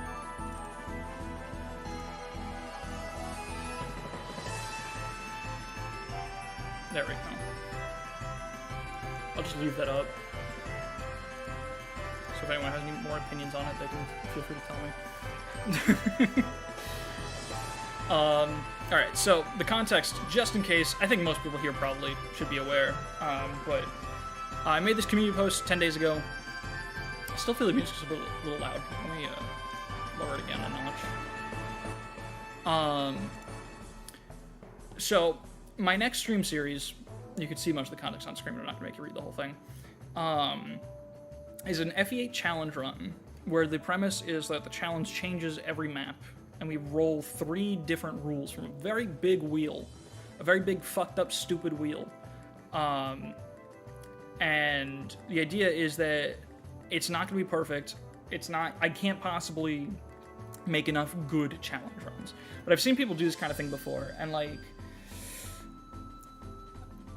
not to be pretentious as hell, but I don't like the way they do it. I think a lot of people... they're just trying to be silly, which is fair, but I don't think they go hard enough. I don't think they're dedicated enough. I think they... most people, when they do this kind of thing, they do it because it's easy, which is fair. That's not. I don't mean that as a criticism. I just mean, like, the conceit of this kind of challenge run usually is because it's fairly simple to do. You do it in a game that's going to be fun to play, you give chat a little bit of excitement because things change a little bit every map, and I've seen people, they put shit on there like, it's just really simple stuff, disappointingly simple. I don't know, I'm struggling to think of examples off the top of my head because I'm the creative one, obviously, but I figured, how about I do this, but instead of keeping it simple because we got so many different challenge runs bouncing around, what if I just really fucking go way overboard? Just make it the dumbest shit. No, please say they suck. I like my streamers with superiority complex. They're pretty stupid. They're pretty bad. They don't respect the power of a wheel. That's exactly it. That is genuinely, that is not even a joke. The wheel exists to create chaos. Allow it to sow chaos. That's what I want to encourage. So, my thought process here is that I'm gonna outsource the brainstorming process a little bit, because I came up with like 25 or so ideas on my own, which is already a good amount, and I was like, I want there to be so many ideas here that we can apply 3 every chapter, and it never feels like anything repeats meaningfully. So it just keeps changing, and I'm trying to make sure they're never too phoned in. Like, it really is genuinely a totally different challenge, totally different context every goddamn map. They also respect you can like the stream right now, chat. Hell yeah. Oh, it's 3 map, not 1 map? Yeah, it's 3 a map. It's gonna get ridiculous. My goal for this run, like my vision, is that it's gonna be really freaking hard. And normally what I do with my challenge runs on this channel is usually I find some way to make them a soft Iron Man. You know, in Engage we have the very intricate rewind mechanics I came up with. Sacred Echoes we turned into a regular playthrough. Thracia was an Iron Man, but if I ever game overed, I was willing to just go again. You know, I don't remember what I did in Radiant Dawn if I game overed. I had some kind of punishment, I don't remember what it was. But the point is, I like to keep playing through. I think most people don't like when the run resets. That's not very fun. But you also need stakes. So I usually come up with some contrived shit to make a soft Iron Man work. Instead, for this one, I think I'm going to finally really fully embrace the Iron Man. So that's why I want this to be really hard, and why I think FE8's a great game for it, because FE8's really fast to play through. So if I just go way overboard on the challenge, I'm going to get fucked up. Sometimes we might just lose the run because we get 3 rules at once that synergize in a way that just fucking kills us. And I think instead of finding intricate ways to prevent that, I'm just going to embrace it. So this is a run that I believe has a strong possibility of resetting several times. And we're just going to play through, keep trying, go back to square one every time, and just try to blaze through it. And I think that'll be fun. If I'm really struggling, we might revisit the rules. If I reset like 10 times, if I can't get past chapter 8 or some shit, then we'll rethink. Maybe either tone down the rules or find a way to make it a soft Iron Man. But I want to try and really just make it this brutal thing that might take me a really long time to just get a successful run out of it. I think that'll be a lot of fun. And in the name of that dynamic, I need the wheel to be big. I need the wheel to be intensely varied. Oh yeah, the death counter's gonna get fucked up. It's gonna be bad. It's gonna be bad. That's the other fun part. So yeah. So that's the premise. So in this call to action, I asked everyone, basically, I want bad ideas. I want shit you don't think works. Shit that won't be funny for a really long time, but would be funny for the duration of 1 map. The death counter of Auto Battle of Fates? Definitely. Do you put the wheel results that beat you on the counter individual unit deaths? A good question. We're gonna figure it out as we go. Second monitor for death counter is definitely I feel like it's gonna end up. So I think with all that said, let's get into specifics. So here are my soft guidelines, and these are very oversimplified because what I'm really considering is a lot's going into it. But here's the 3 top rules, basically. Nothing that slows down the gameplay too much. Like I said, I want us to... Is it not scrolling? Okay, it is, yeah. For a second I thought it was, like, frozen. Like I said, I want this to be something that kills me and we reset, and it kills me and we reset, and we just keep going. Because FE8's very smooth to play, you know? And I want it to stay that way. Even though it's going to be really hard, I want to be able to sort of grind it out, you know, and just sort of blast through it. And have fun kind of with the chaos. Things keep changing all the time. Nothing ever stays the same for too long. So I don't want effects like everyone has one movement and shit like that. Or things that are so technologically complex that they just take a lot of like time just to get organized to make them happen. Or like I said, making the game harder to control. Those do sound like fun ideas sometimes, but I don't think they're right for this context. Ideally, you could use the same rule set for another game too. Yeah, I think so. Within, you know, we can go a little outside of that range, but yeah, that's a good vague rule of thumb. Is like, if you wouldn't mind this being the only rule of an entire challenge run, it's probably going to be fair game. There's some, we can play with that boundary a little bit, but that's yeah, I think that's good. Rule 2 is, I don't want to be too dependent on an honor system or vibes. So, you know, my example is undeploy my best unit. What the fuck does that mean? You know, and there's some, we'll get some examples in here where people kind of toe that line, and it's tough. I want to steer away from that, generally. If something's funny enough, I'll deal with it, but I don't want to be making judgment calls, especially because it's meant to be brutally difficult. So when I'm able to make decisions about how difficult it is, it kind of interferes in a weird way. And then rule 3 is don't take away too much player control. Universal Devil Effect is funny, but it does also just mean that I get a game over for trying to play the game, and that's not very fun. Or like adding enemies with Berserk staves. So those are the limitations. As for what's possible, a lot, but also not much. Here's the way this goes down. I don't know what I'm doing with assembly code. I don't know how to write assembly. I don't know how to write C whatever the fuck scripts are in for FE Builder. I'll be honest, I'm scared of GitHub. I don't know what the fuck is going on when I go to the FE Builder GitHub. I don't know how to build a custom build of FE Builder, or even just to get the latest version. I don't know what the fuck's going on, and sometimes computers scare me. So, I'm limited a little bit in what I can do. But what I can do is I can use the skill sys engine, which means I have access to quite a good number of skills to make funny things happen. That's Fair Assembly's a crime. I hate it. Based and relatable, hell yeah. I think I'm not even like that much of a computer idiot, honestly. I do mostly feel like I know what I'm doing, but as soon as something is on GitHub, I'm immediately so obviously out of my depth. Like, it's embarrassing. You know, like put me in a room with people that are 30 or older, and I'm a fucking computer genius. But if anyone has a single comp sci degree, they can make me look like a toddler, and I'll just be terrified the whole time. But anyway, so that's about where we're at.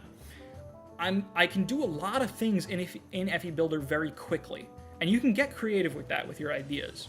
I don't think many people suggested things in this vein, but there are a couple ideas that are like add enemies to the map, like with more specific criteria, obviously, and those can work. Within reason, again, like adding reinforcements is a little harder. Not because it's difficult to do, but because it takes a long time.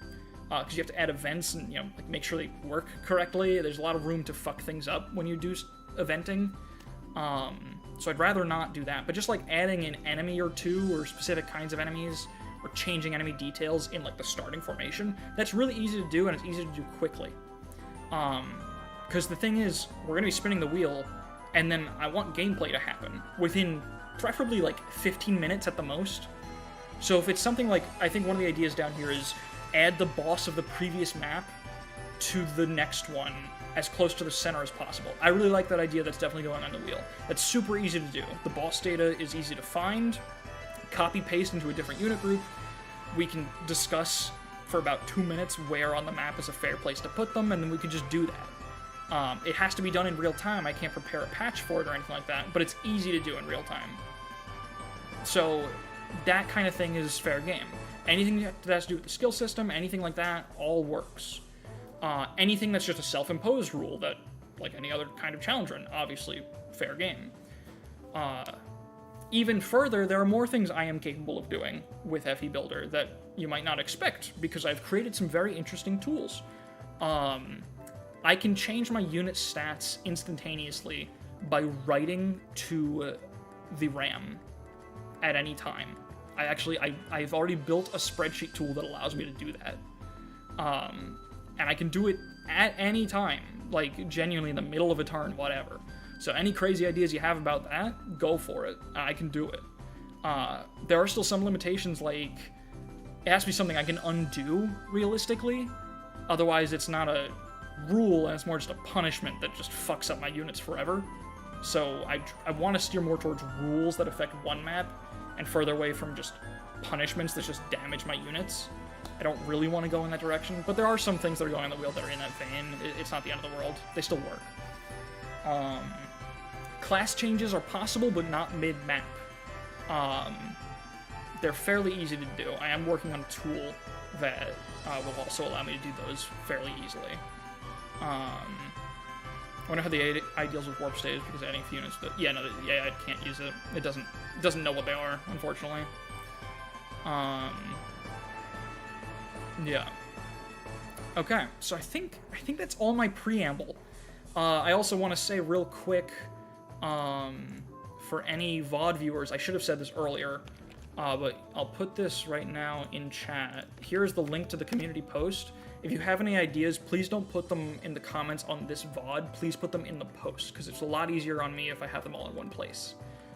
Same to everyone here right now. If you have any ideas, if you have a comment that you want to modify or something, please do it all on this post. It's the easiest way for me to keep track of it.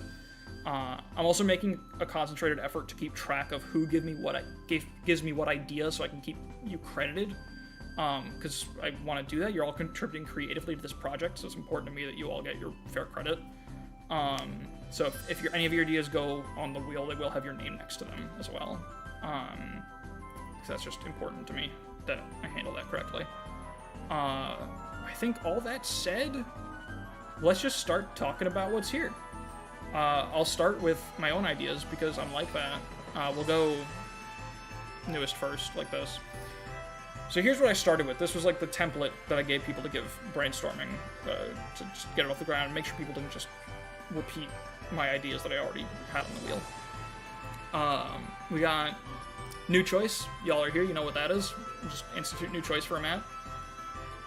We got the turn timer, which is from my Path of Radiance playthrough, so it's just real time on a turn. I'm ready to do new choice with this. I mean,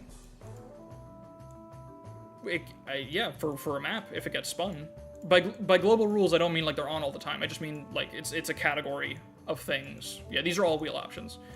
Like I'm just categorizing them as like what they affect. So global rule is just like a vague thing that affects how I can choose my options. The turn timer is, you know, just like with Path of Radiance, there's a real timer running. The game is forcibly paused on me when it runs out, and anyone that hasn't acted yet has to wait. Units must move in deployment order is a really fun one, I think. Blue units can't end turns adjacent to each other. And this one, just spin the wheel 2 more times, is really funny. Randomized deployment, I've seen Professor Bobber do that a couple times. It's really funny. It's always a good time. Half deployment, I might take that one off because it's a little lame and can be a little too harsh in some situations, but also, I don't know, it's fine. Must deploy lowest level units is a really cruel one, but I like it a lot. I think its mere presence on the wheel changes a lot about how I'll have to play and things I'll have to keep in mind. No preps, of course, is an in-joke making fun of myself, taking forever on preps. What this means essentially is, the wheel spins, I should clarify, will take place immediately after the save screen, after you finish one map.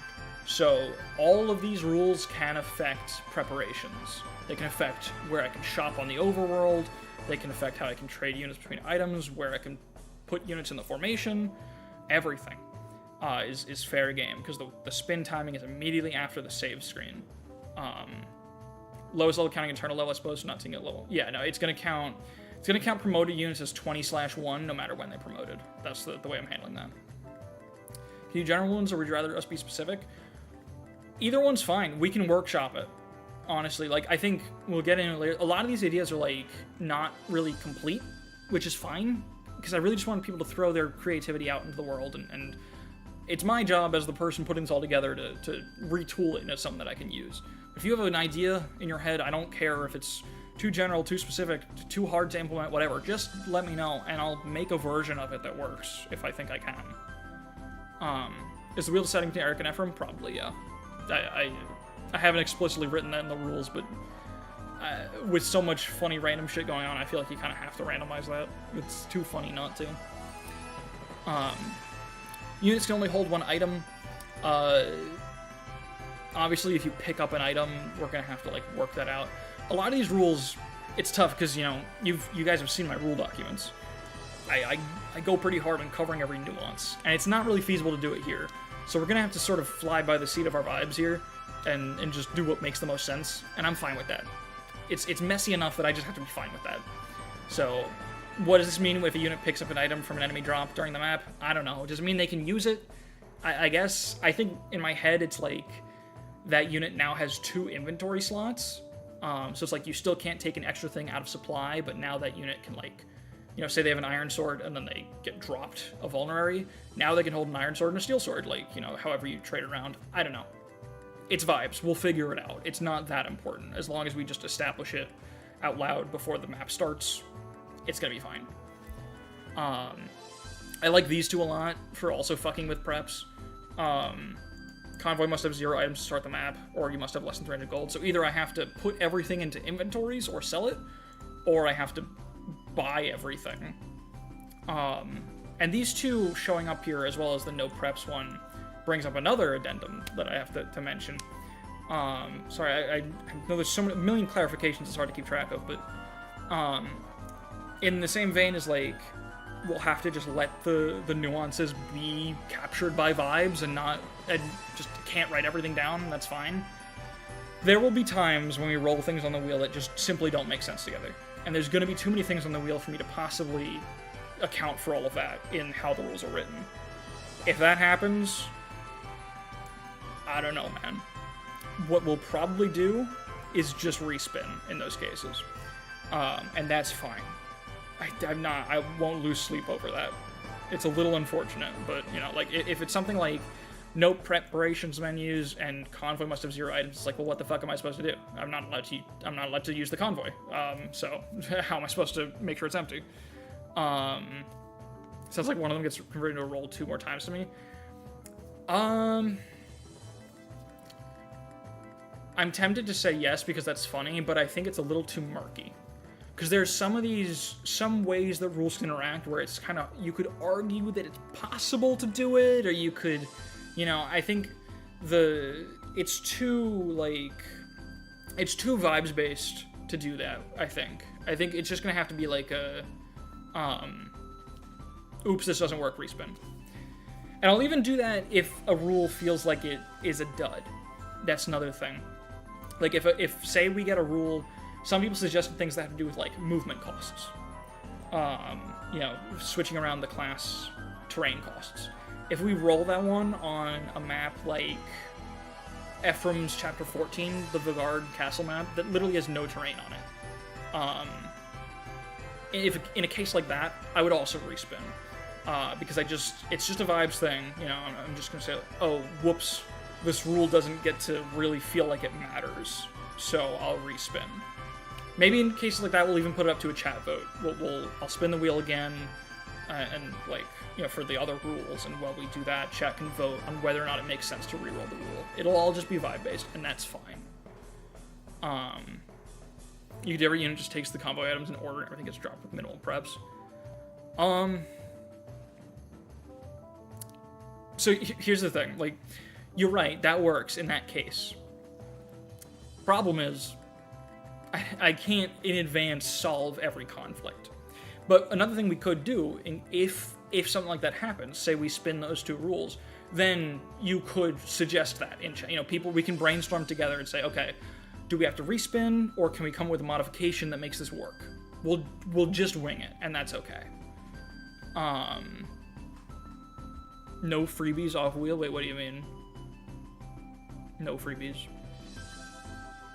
Compromise in real time? Yeah, exactly. The only way this is gonna work is if we finagle it a little bit. It's never going to be perfect, and that's just fine. Okay, then the rest of this, a lot of these are a lot more self-explanatory. Change the doubling threshold, invert and double the weapon triangle, trains black command disabled, rescue command disabled, weapon modifications, skills, all this kind of shit. It's all pretty self-explanatory. And Franz. This one's really funny. It changes everyone's portrait, name, and growths to Franz. Their class stays the same, and their stats stay the same. But, they're Franz now. That's it. Alright, and with that said, with all that preamble, which was quite a lot of preamble, Jesus Christ, I'm sorry. How long did I just talk? I just spoke for like 20 minutes. Let's get into everyone's ideas. Franz. So thank you, Sombrit. This is very good. 10-minute timer, Black Knight theme. When it hits instantly returns a certain timer. Is this different from what I meant by turn timer? I think my answer is yes, but my answer is that's kind of already on the wheel. If you mean something else by that, please clarify, because I am confused a little bit. But basically, yes, that is there. Ilum gave me a bunch of ideas. Change portraits and our map sprites around. Portraits all shift down 2 characters, and Tana now has Joshua's portrait, etc. Map sprite still being a Pegasus rider. This part's not possible because map sprites are class-based. I would need to do some advanced coding to make that work. That is beyond me. 10 minutes persist between turns invisible. I see. Would that not encourage stalling, though? I mean, honor rule, sure. But I feel like there's a good chance of it hitting on enemy phase when it doesn't matter. And it's also like... the incentives are a little odd, I feel like. Right. Although, now I think about it... No, wait, no, you might be cooking. You might be cooking. Because with the POR system is that I have a visible timer that's very short, so I'm rushing all the time. A 10-minute timer that's invisible means that I can feel free to plan, but I might get interrupted, and that's pretty funny, actually. I think I understand the vision now. I like that. Shift the map sprites for an entire class now? Like, every fighter now looks like a merc? I mean, you could, but I don't think that would really do much. It wouldn't really sow as much confusion as I think Ilum's idea is intending. Yeah, no, I really like this idea, and I understand it better. That's definitely going on the wheel. Same unit, but the immediate visual is different. My result in misplays was forget who the hell's what. I mean, it's similar to the Franz idea, but it's just everyone's randomized instead of everyone's Franz. I could do it with the portraits. I think that's pretty easy to do quickly with FE Builder. I'm not sure if it's really going to be effective enough. I think my immediate vibe on this one is just that it's not actually going to be that hard. And it's like not going to actually wind up really changing very much.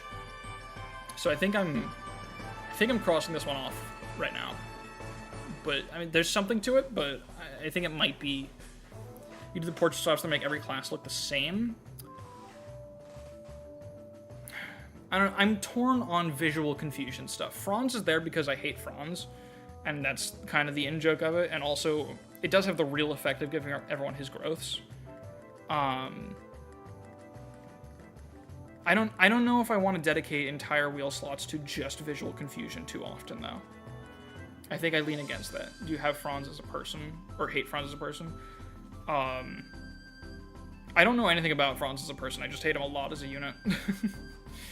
I have no idea what his character is. He seems like a fucking twerp, though. I don't know. But then Ilum does have a fantastic idea here that I really liked. Communism. I think it needs a little bit of workshopping. I'm not sure how the balance should work exactly. 3 lowest level characters must reach the same level as the 4th lowest level character. or else lose X internal, or else lose X. Internal level does not count. This brings up a few points of order. First of all, we're going to come across a few rules that people suggested here where the premise is that it's a condition, and instead of making the game harder in that units will die because of my adherence to the condition, it's a failure. It gives me a failure condition, where it's like if I don't meet a certain predefined goal, I get some vague punishment. I don't know if I want to incorporate any of that kind of idea. Some of them are really good, I want to do something with them, but I don't know if I like this vagueness of, like, getting some kind of odd external penalty for not doing something. I'd rather it just make the gameplay harder, resulting in units dying. That's my general preference. What if it's a concrete punch? Even then, I don't know. Because I want things to stay very contained to the map, generally. I want to lean more towards the map rules changing all the time and less towards, like, permanent consequences that affect the whole team. I'm okay with some of them. I think there's so many creative ideas, I really want to incorporate some of them, but I want to lean more towards things affecting the immediate map and making the vanilla Fire Emblem gameplay harder to do. What if you have a gacha currency outside the game, like happy eggs that can be used for something? Maybe. At a certain point, I think there's enough of these ideas that are good that we might have to come up with some greater system, like some consistent thing I can use as like a if rule condition is failed, then X happens. That's possible. That's on the table for sure. I think we can keep thinking about that as we go through. Let's keep reading through. I like this idea. I want to incorporate it in some way. I think the idea of being forced not only to bring low-level units, but to train them in some way is good. If rule condition fails, reset the run. Honestly, yeah. No, like, that could be it if I want it to be brutal.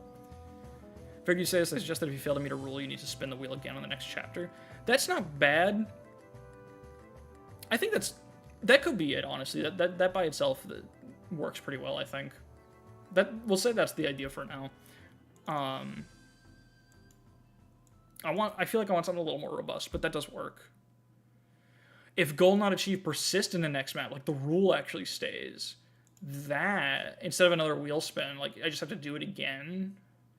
Well, but like, and then what? We just carry it to the end of the game. Well, you just spin it twice. Oh, Whole Hills ended. My 30 minutes extended Whole Hills just ended. Yeah, but then it never punishes you. Any recommendations now that we're out of Whole Hills? If you ever break a rule, you need to say something nice about Franz. Oh god. I'd rather game over. Yeah, but then it just never punishes you. You can procrastinate forever. Yeah. I mean, Upper Steam Cave, you gotta...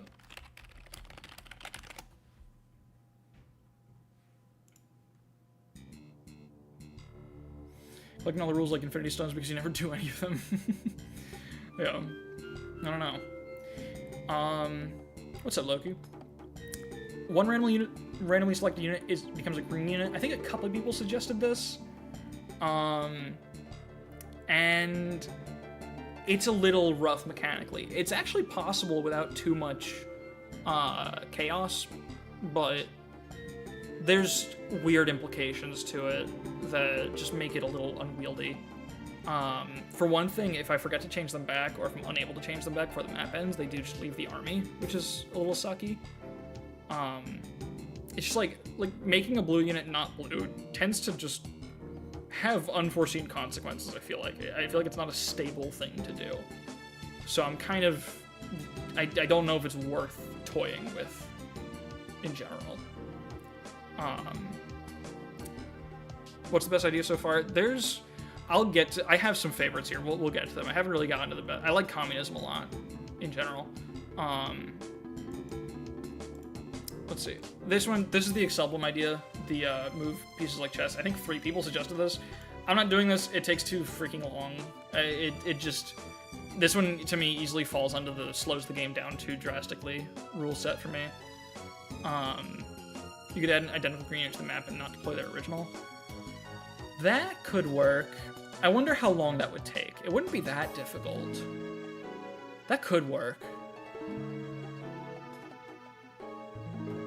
And then if they die, they're still dead. That could work. Yeah, fuck it. Okay, we'll put that on there. Yeah, I think that should be fine. I don't think that'll do anything weird. I'm always hesitant with, like, just messing with... Anything that feels like it requires testing scares me, you know? Because we want to be able to do it in the middle of streaming, in between maps, you know, without taking too long. But I think that sounds feasible. That could work. Okay. Re-add rain snow effects from FE7. Someone actually suggested a more complicated version of this that we'll get to later that I really want to do, if it's possible. We'll get to that. This one also, it sounds fun. Any kind of chat involvement sounds fun. I don't know if my chat is large enough. Sorry guys, I love you. I appreciate every one of you. I don't know if the chat's large enough for chat vote stuff to work. At best, it's still gonna be pretty slow. So it's a risky thing to invest in. If the random snow comes in to slow down gameplay for me. Yeah, no, don't worry. We'll get to the idea that makes it better. You're right. I think if it was just put rain on the whole map forever, it would just be slowing the game down. You're absolutely right. Head T-Tarticles Sandstorms, yeah. And then this one is hilarious. I should also mention, this brings up another idea, the general principle, I guess. I want to avoid duds. I know it's fun to shitpost on the wheel. A lot of people suggested silly shitpost ideas, and I like them. I could put this there as like a spin again rule, which sounds enticing, but here's the other thing that has to be factored in. I have to make all of these. And I'm sorry to be the downer, but I've already spent like 2 weeks, a lot of my free time working on a lot of these ideas, and I want to get this done and running before I die. So I think I'm gonna have to cross off ideas that are just like blatantly shitposts that just like make the visuals on the stream funny or something like that. It's unfortunate that I don't have the time to invest in really doing absolutely everything, but I think I need to reserve the free time I have in my life towards the ideas that are mechanically significant. I'll put it that way. As much as I love this is a hilarious idea. But, like, even if this would only take me a half hour, I want the wheel to have like 100 fucking things on it, dude. And I don't have that many half hours. I don't. So I have to say no to some things sometimes. Macer had a bunch of ideas. I like a lot of these. Lord of Sunlight's a really fun one. I actually want to take this one further. So Macer's idea is the boss gets Soul and Rightful God. Rightful God is I believe it's a plus 30% proc rate skill. So the boss will always be healing. I love this rule. I don't think it's harsh enough. My idea for this rule is every single enemy on the map has soul. The boss has soul and the always proc skill. Which is fucking awful, but I think it's gonna be funny. Just every enemy has a chance to heal. Because, you know, it is skill percent, and even though we have enemy growths increased a little bit, FE8 enemies still aren't gonna have that much skill. Mercs, like think about it. FE8 already has so rarely even gives you promoted enemies to fight, which means that enemy skill, even on like dogs and mercs, caps at 20, a 1 in 5 chance of soul. So I really don't think it's that insane to put soul on every single enemy. I think it's gonna be funny to have to always think about that. So I'm definitely incorporating this one, even more brutal. This one's similar-ish to Illim's idea. You'll regret these words? Oh, absolutely, but that's okay. Deploy your lowest level unit. They must gain the chapter number divided by 4 levels before the map ends. This is another one that's just like has a condition on it, which is a little vague. You remember, guys, your rules seem harsh, but it's FE8. Yeah, exactly. You know what, speaking of that, I should mention, I think someone said it in chat already, but I forgot to expand on it. Seth is nerfed. That's important here. I nerfed Seth. I'm not gonna, for those who know, anyone in the Discord can figure it out. I'm gonna save the surprise, though, for people who don't know of how exactly I did it. But just know that he's like about FE6 Marcus level of Jagan, you know? Like, that kind of range. So he's still, like, really good, but he's not gonna be able to carry us for sure. I just like gave him like love taps on stats and stuff like that, plus like a little sillier, some sillier stuff. But basically, don't worry about Seth. There are a few rules that mention Seth specifically because everyone thought that I would be like just saddled with overpowered Seth. But don't worry, I already am handling that, so we're gonna be fine there. Cut the tendons in his arms and has to use axes. That would have been really funny. Just replace him with Grail. That would have been great. Okay, so yeah, I think this one's great. It falls again under the issue of like a condition, but we'll sort that out. I want to use it if we can find a way to make it work. Seth has been taken care of, yeah. Forced friendship. This one I like the idea, but it's really complicated, and I don't know if I can really swing it. Every deployed character must, if possible, gain 1 support level on that map, which forces me to just use not just use optimal support pairings and incentivize units that I wouldn't otherwise. 2 concerns with it. 1, it's a little bit of like, it's a lot of overhead kind of, just a lot of things to think about before the map that delays me a lot in playing the game. I'm also concerned it's not really going to be significant enough of a restriction, because FE8 units get like 6 support partners or something like that at minimum, I think. Most of them do. There's like a lot of support chains in that game. So I don't know if it's really going to hurt us that bad, to be honest. I think I want to skip it just for that reason. It's simply not brutal enough, to be honest. What happened to Dorcas? This one's very easy to do and absolutely is going on the wheel. Your highest HP unit becomes poisoned at the start of each turn. I actually found out if you set poison to 0 turns, it just doesn't go away. It's super easy to do in the unit data, like just by editing memory. So I think I'm going to do the version where it's like your 3 highest units start with infinite poison. 3 highest HP units. I even consider making it all units. Maybe that's too much, but it could work. It's hard to say. I think honestly, if it's all units, maybe what I'll do is it's 3 highest HP units, but I'm gonna buff the poison, because that's really easy to do. There's just like a patch in FE Builder. You can buff the minimum damage, because in vanilla it's 1 to 3, but I can make it like 5 to 8, I think, or 5 to 7, I guess it would be. So maybe I'll just do that. I think that works if it's just the 3 highest HP units. So I like that idea. This one is also about green units. I like the vibe. It feels logistically awkward, I think. It's really about the annoying damage takes taken for every 6 to 11. That's a little intense, but maybe if it's only 3 units, that could work. Yeah, maybe. I don't know if you can change the. I believe the patch in FE Builder is just minimum damage. I think it's still a variation of like a range of 3. I don't think 6 to 11 is possible, but I could be wrong. I believe it's you just increase the minimum. And yeah, also, yeah, there's a patch to make it not so painful. But yeah, I think this idea is kind of cute. There's 2 problems with it. 1, I feel like it's too brutal. But when I say too brutal, like, too brutal when I'm talking about, like, this shit, you know, putting soul in every enemy, that's brutal in that, like, it's really hard to play around. This one feels too brutal in that I'm really not sure if it gives me enough control. It kind of feels like I'm just being handed a punishment. So I don't know if I like it. I think it's a little too hard to work out.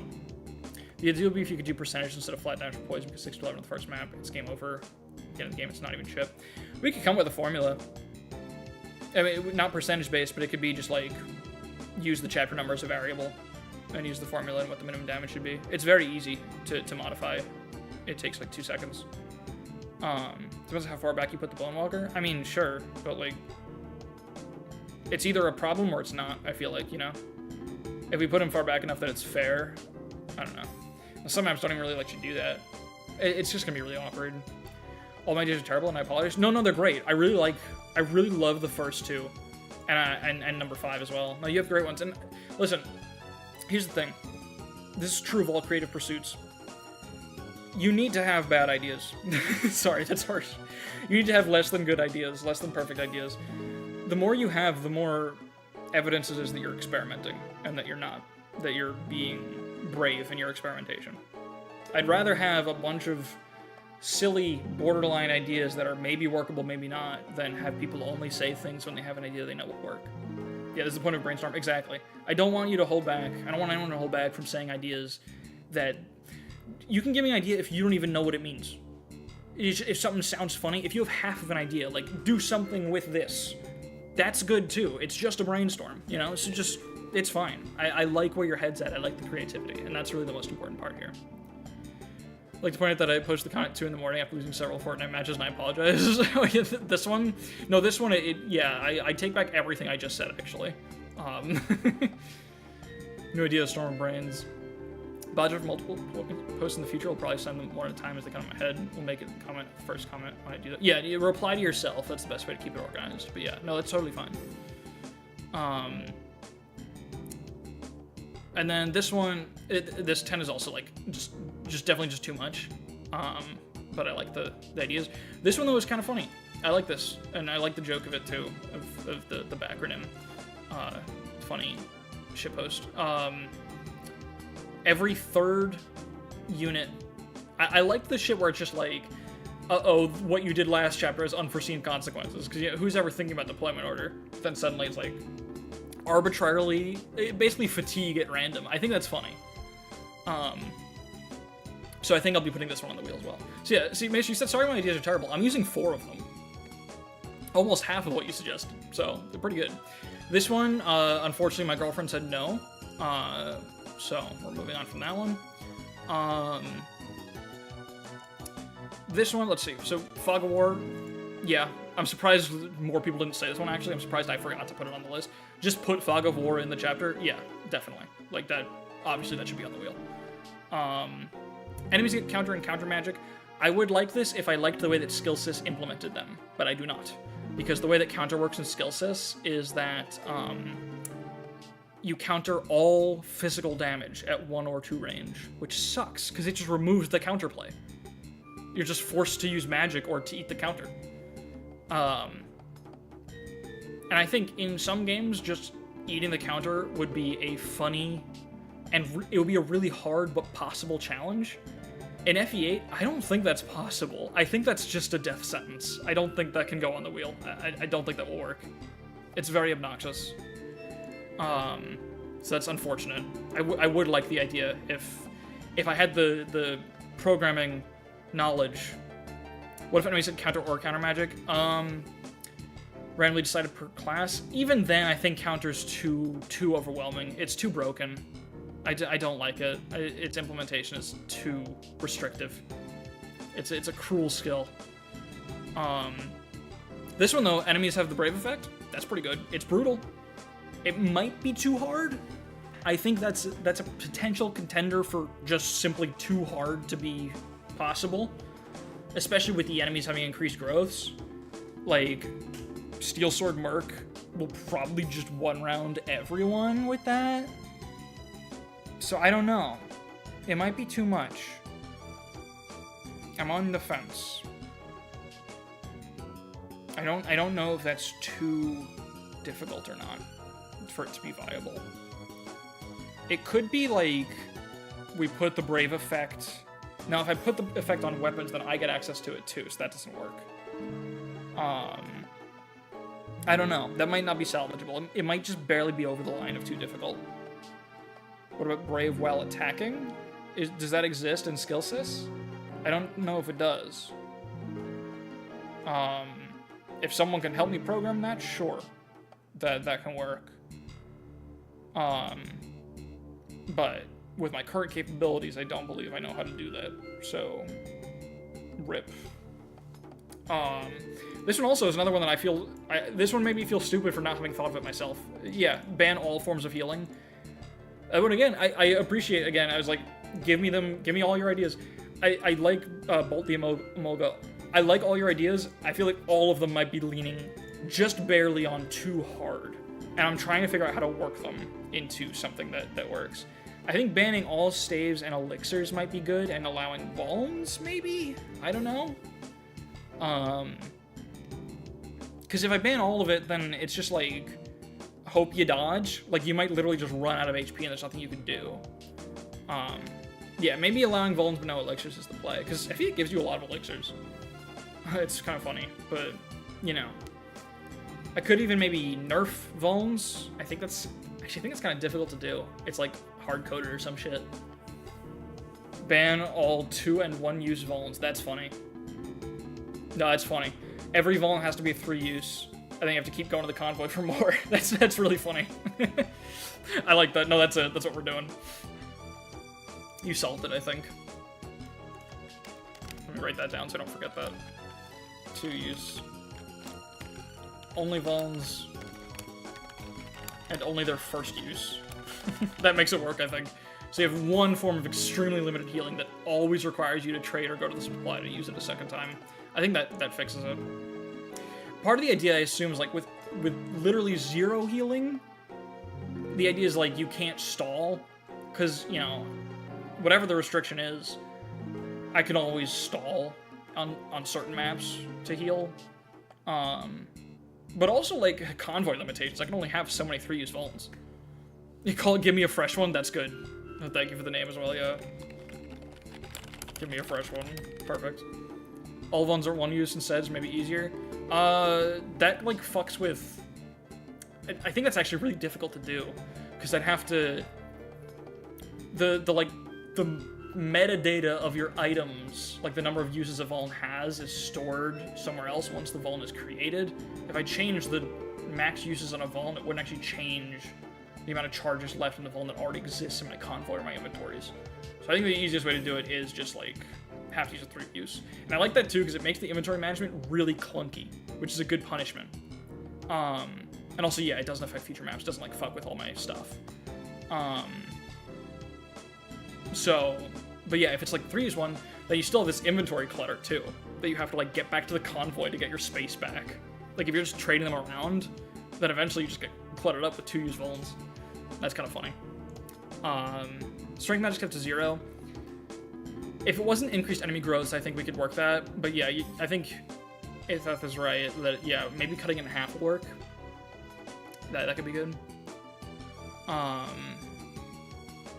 Oh, call the rule American healthcare. That's also good. Enemies get significantly increased move and maybe pass. I think I'm leaning towards just pass. I think just pass on all enemies is already pretty damn punishing and terrifying. I don't think they need increased move. And I've talked about this in the Discord as well. Increased movement has a strong chance of making the game easier, I think. I don't know if people agree with that, but I think what happens a lot of the time is if you give the enemies more movement, then they break their formations, right? Because FE8 is not the most tightly designed Fire Emblem game out of all of them, but still, like, enemies are put in places for a reason, with the understanding that they can reach a certain spot. So as soon as you get the ability to bait an enemy out of where the map design intended you to, a lot of the time that can actually really dismantle and disarm the map design. So I think it might make it easier. Like, the examples I was thinking of, like, imagine Ephraim's Chapter 14, the knights guarding the door, if you can kill them before getting into the druid's berserk range, that makes the map easier. Imagine if the wyverns that show up with Cormag, you can bait them from the ground instead of needing Tana to do it. That makes the map a lot easier. You know, like, I don't think it's actually a challenge when enemies have more move. Unless they have a shit ton more move. In which case, that's just something else entirely, and might not play well with the greater context here. You just reroll it if you think the map makes the map easier. I think it's too likely. I think it'll happen more often than not. Yeah. So yeah, bolt the Amogus. Bolt the Amogus. If you're watching the VOD or if you're here. I love all your ideas. I think most of them are overtuned, and I'm not sure how to incorporate them exactly, but I think giving everything pass, the modification we suggest on this one, and Fog of War are all great. Oops. I accidentally highlighted the comment. Oh my god, so many people have left comments while I've been here. Thank you guys. Thanks for the engagement. Alright, let's keep going. How about their movement is randomized from -2 to +5? It would have to be class-based is the problem. I don't think I can actually do that. I don't know if negative movement is possible without modifying the class. But even so, yeah, it's awkward.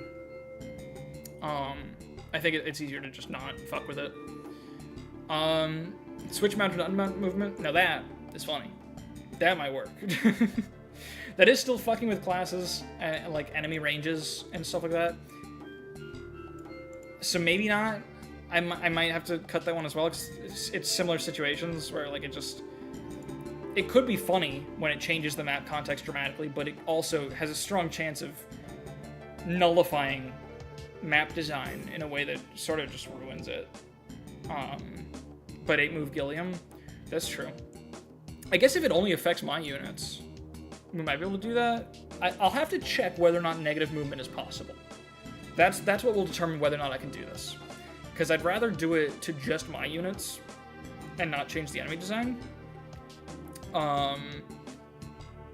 But that's only going to be possible if negative personal movement is possible. And I don't think it is, but I'll test that and see.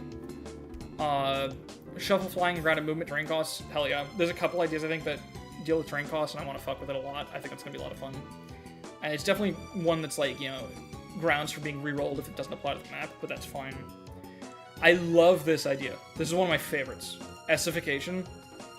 Unfortunately, it is a punishment and not a rule, which is what I said I want to lean away from, but still, I really like it. It's too funny not to do.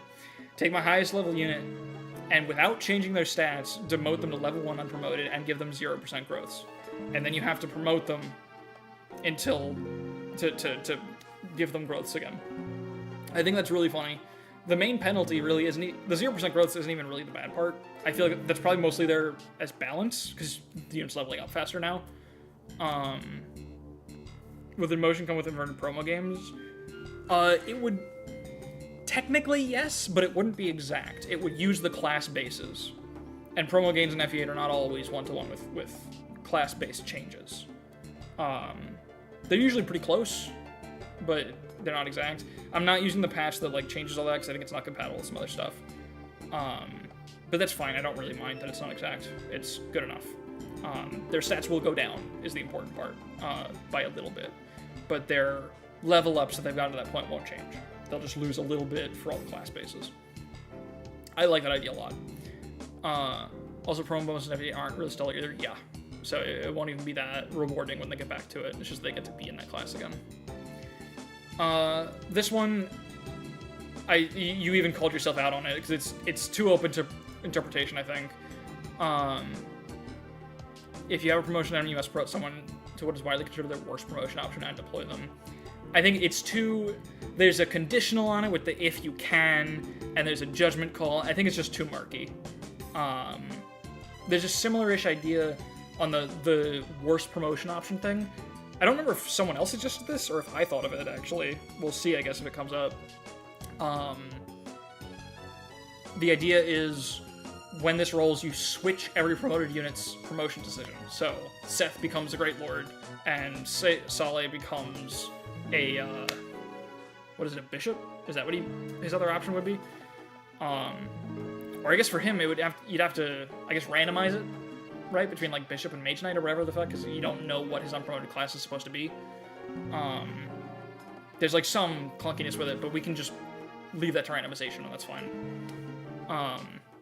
Yeah, I think it's fun, especially because it reverses my judgment calls automatically.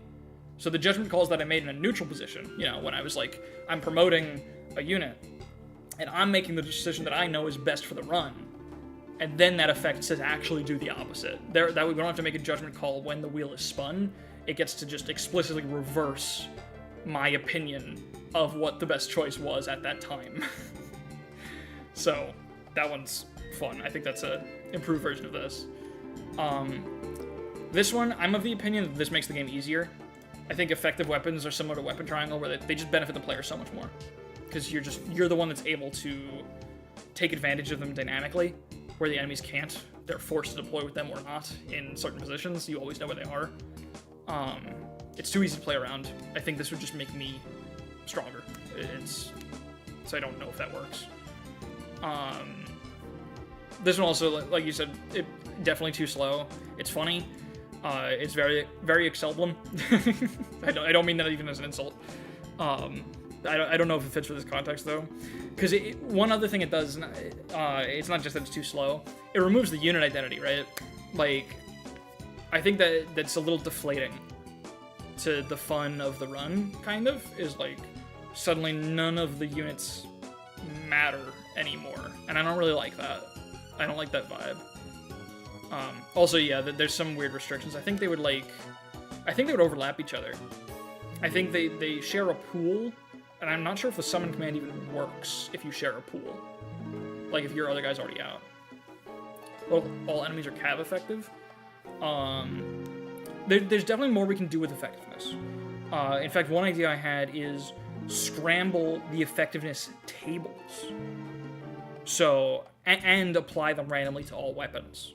So, like, it's a big scrambler, and you might come out here with Iron Axe is effective against Sage only. Like, it's just totally, fully customizing the effectiveness tables. I think that's hilarious. And the skill sys patch should show me, so it won't be too brutal. Like, it'll show me, like, the indicator over an enemy when they have an effective weapon against the class that I'm hovering. But it should still be pretty funny, I think. When the Iron Sword winds up being effective against Erica, that'll be exciting. Magic hits on defense and physical weapons hit on res. People gave me a few ideas that are in the same vein as this. I think the one I'm going to go with, and I don't want to put too many really similar ideas on the wheel, is all of my units swap their defense and res stats. I guess this affects how we fight the enemies too, which works. But I'm not even sure if that's an easy thing to do with Heavy Builder or not. I'll toy with this. This is a tentative one. But there are a lot of, like, not quite the same idea, but similar ones on here that I gotta, like, pick one or two and stick with them. But definitely in a contender for experimentation and seeing what I can do with it. This one I really like. It's going to require a lot of work of me. I've already started on it a little bit, but I really like it, and I definitely want it on the wheel. We will use, like, class changes for them as well. That should all work. I'll have to do some weird shit with the weapon ranks to make it work, to make sure they can't use other weapons, but, and, like, if anyone turns into a Mogul, they can still use Flux, but that's fine. I'll have to give them all the weapons, so, like, the monster weapons they can use. Maybe I'll just, like, randomize that, because there are different ones, so I have to figure out a fair way to do that. Maybe based on their weapon ranks, I don't know. There's a lot of nuances, but I'm fine with working out solutions to them. I really like the idea. It sounds fun. Let's see. There's so much to go through. I don't know if I'll even fucking finish. I don't know. I'll be honest, guys. I don't know if we're going to get back to Fire Emblem. Are you all okay with that? I'm having fun just doing this. Is this a fun stream? Are you guys enjoying just the brainstorming stream?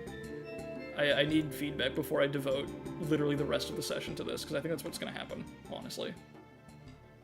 This is the best intermission? Alright, hell yeah. Okay, this is just what we're doing then. I honestly don't know if we'll get back to Fire Emblem.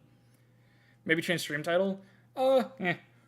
This isn't Twitch, we don't have to do that. I could. Let's see. How do I do that while the stream's going? Oh yeah, I can do that. I'll have to change it back after. Alear trauma dumps. Hey, it's fine. It's fine. That's okay. This is the trauma dump, actually, so it's totally fine. Also, Upper Steam Cave just ended.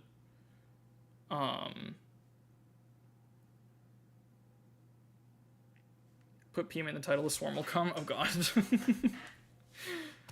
Sure. How many people are browsing for PME? There's a hashtag. Is that an existing tag? I'm scared of what else that might mean, if it exists.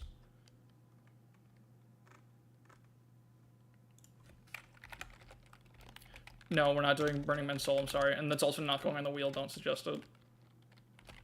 What's PME? Pick my edits? I'll just put that at the front of the stream title. Okay. Alright, let's see. Miracle Bee theme? Oh god, I can't subject you guys to that. I'm looking for something that I can play for a while we chat. Would you set a man's soul on fire? I could. Let's see. Ace Attorney cross-examination music? Hell yeah. Id Purpose is also good. Which game? I'm not familiar enough with Ace Attorney. I know that all the soundtracks go hard. That's not something that... Wait, doesn't Capcom strike stuff a lot? Is that dangerous? I don't know if Ace Attorney is safe to use.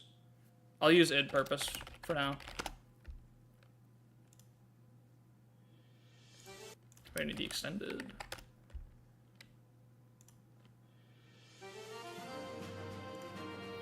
There we go.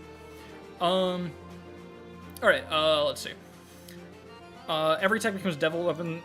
This is one I specifically mentioned we're not doing. This is probably not allowed by the rules. Yeah, no, we can't do that. Everyone's defense and res becomes 0. I assume this means my units. Absolutely. I could put that on the wheel. I'll have to... There are a lot of rules that, like, people are suggesting that make changes to my units.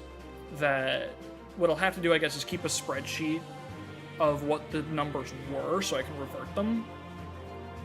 Miasma, yeah. But that's not too hard to do, so that's definitely going on there.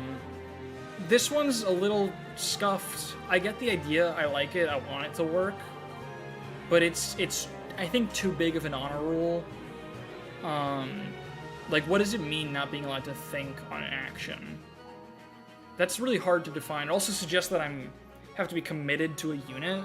Like, if I select Erica, do I have 30 seconds to decide what she does? What if I want to, like... It implies that I'm not allowed to think big picture. You know, because each action doesn't exist in a vacuum.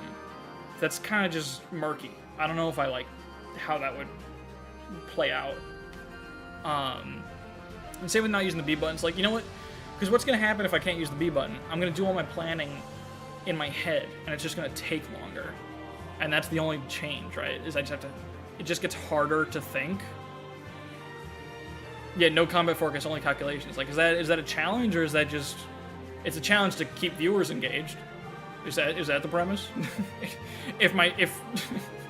If 10 viewers leave, a unit dies. Is that the challenge? This is, I've already talked about, I don't think I want to do chat involvement.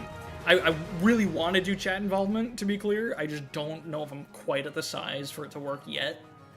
I feel like I'm close. I feel like I'm on the cusp of having enough of an active chat to make chat plays stuff work. But I think it's just barely too slow, or it would kind of just be... It would be too collaborative. It wouldn't be chaotic enough. We'd all just kind of be working together, you know? I don't know if it'll work. You could ban examining units too, so vibes only. Like the mecha, no info, or blindfolded, whatever you called it, of the Tellius games. That could work. I guess... Oh, you know what the problem is? I have the skill sys quality of life stuff on. So I would actually... The information would be on screen. That's kind of hard to do. Yeah. I don't think we can do it. Enemies don't take damage in enemy phase. I'm replacing this one with an idea of my own. I forget exactly. I already forgot my own ideas. I like the premise. It would require coding to make it work. I don't actually know how I could do that. But there's an alternative that I thought of, which was... Let's see. What is it exactly? I have my list here. Enemies get Duelist Blow, Armor Blow, and Warding Blow. And Certain Blow for fun. Fuck it, if they can fit it. There are multiple real things that affect enemy skills, so it might hit the cap. So, like, Certain Blow can be the one that goes in that case. But instead of making it the enemies can't take damage at all, which is hard to do and requires me to code something, I'm just going to make it so that enemies are dodgy and bulky by 10 on physical and 20 on magical on their turn, which is basically the same thing. I'm never going to get enemy phase kills that way. We can get some damage, but I think that's fine. It still works. And it's still pretty brutal. Can you just crank up the numbers on Darting Blow or Armor Blow? Well, I don't want to do Darting Blow because that means I get doubled. That's a different thing. That could just fucking kill me if everything's doubling all the time. Or do you mean Duelist Blow? Just give them Dazzle? Oh, yeah. I think that might be too brutal, though. I think there are too many FE8 maps where the enemy density is so high that if you literally take enemy phase combat off the table, it might genuinely become impossible. I don't know if that's feasible. I think it's too much. I think making it require even higher damage and making it less reliable with Duelist Blow achieves the effect without having any risk of just killing me with nothing I can do about it. So I think I like the compromise of Duelist Blow, Armor Blow, Warding Blow. I think it works, in my opinion. This one's really funny. I don't know if I can do it. It's just too much. And it's also, it's too vague, 'cause it goes into like the get a bonus or get a punishment kind of thing, which is just too hard to work. But it's really funny, so I want to read it. Let's take a break. After every turn, pull up Solitaire and make a move there. If you beat Solitaire before the map, you get a bonus. If you don't, you get a debuff. Like, that's hilarious. Is there no player phase attacking step? I think there's a few that, like, achieve that in effect. I could just put that on there. I don't think I actually know what you suggested that. Yeah, I could definitely put that on there. That works. There might be some where we'll make the judgment call. It's like this was too overlapping, but that's fine. We can cope with that. See, this one, level 0 made. I really like the. I like where your head's at, but I think a lot of these are not actually feasible if I remember correctly. So we got automatic A button press every whatever seconds, 1.78 seconds. This is hilarious. I actually want to do this as part of my bad stream ideas marathon. But like I already had this written down as random buttons pressed at random intervals. But this ultimately just falls under the game being harder to control. Because what's going to happen is, it's like I was talking about with the no B button idea, where it's just like, if there's a risk of my combat forecast getting pushed for me, you know what I'm going to do is I'm just going to stop doing combat forecasts, and everything's just going to become math, and it's not going to be fun to watch. 5 players split screen co-op sounds hilarious, also as a challenge run idea. Obviously, you can't apply to this, because I would need to have people on call ready at any given moment for the chapter. It doesn't really work. Plus, it's also really, really fucking complicated. Buddies, nobody can end their turn. I think I like this one a lot, actually. Nobody can end their turn on a square not adjacent to another unit. Can be adjacent to enemies if that enemy wasn't dead when they ended the turn. I like this a lot. So you just... Basically, my units have to move in pairs. So if I have a straggler, they need a friend. I think if I'm understanding their definition of their own rule right, they mean that if I attack and kill an enemy, it counts as having ended my turn adjacent to a unit. Which I think is a good way to do it, because if it's not done that way, it might be too restrictive. But it could work if it has to be always next to a blue unit. Because think about it, if one of my rules is cut the deployment limit in half, then a rule that says you always have to be next to another blue unit, it's actually easier, right? It's not even as bad. Because it means that you just have to dedicate your actions to putting units in the spots where you want other units to act. So actually, yeah, fuck it. We can make it just blue units. Hey, there's no player... Oh, yeah, there it is. Okay, it is on there. Thank you. Yeah, I think this can be even more brutal than they suggested. I think it can actually be...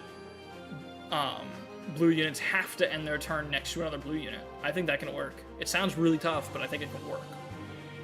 Yeah, Awakening Mode's funny. I think that's good.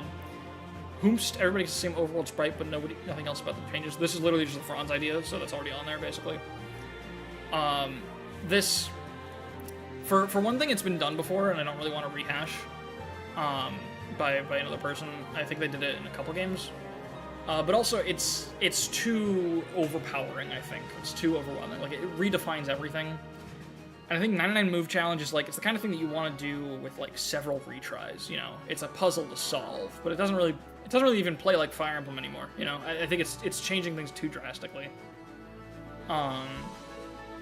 Everybody's stats are changed by a random modifier between -4 and +4, entirely random. I like this. I think it should not... I think it should explicitly be weighted against me. So it could be like -4 to +2, maybe. And just affect my units. I think that works. I guess I'd have to I think I would also want that to not be permanent, right? Because otherwise it's also a punishment. But I could definitely do that as like a temporary debuff to myself, and I have to just keep a log of the changes so I can reverse them after. But that's easy to do with a spreadsheet. Dark Souls double everyone's strength and magic. Sure. You run into caps, which is actually surprisingly annoying to work around.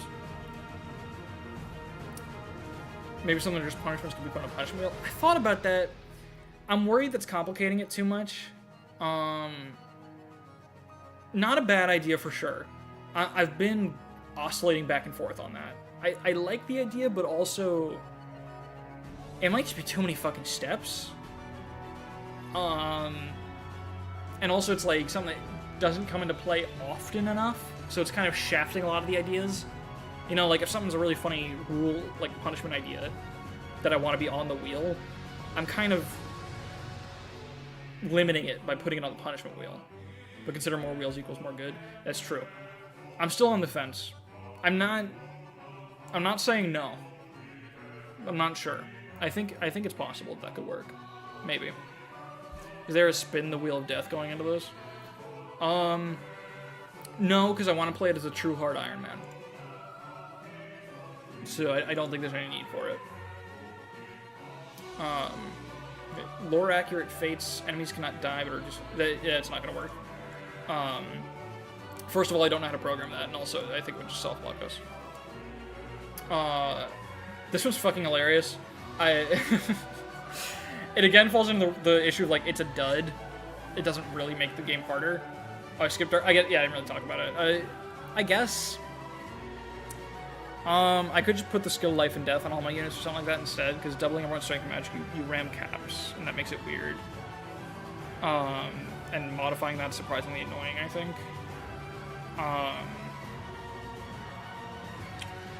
I think it worked. I guess, yeah, just life and death on all my units. That could work. Yeah. We could do that.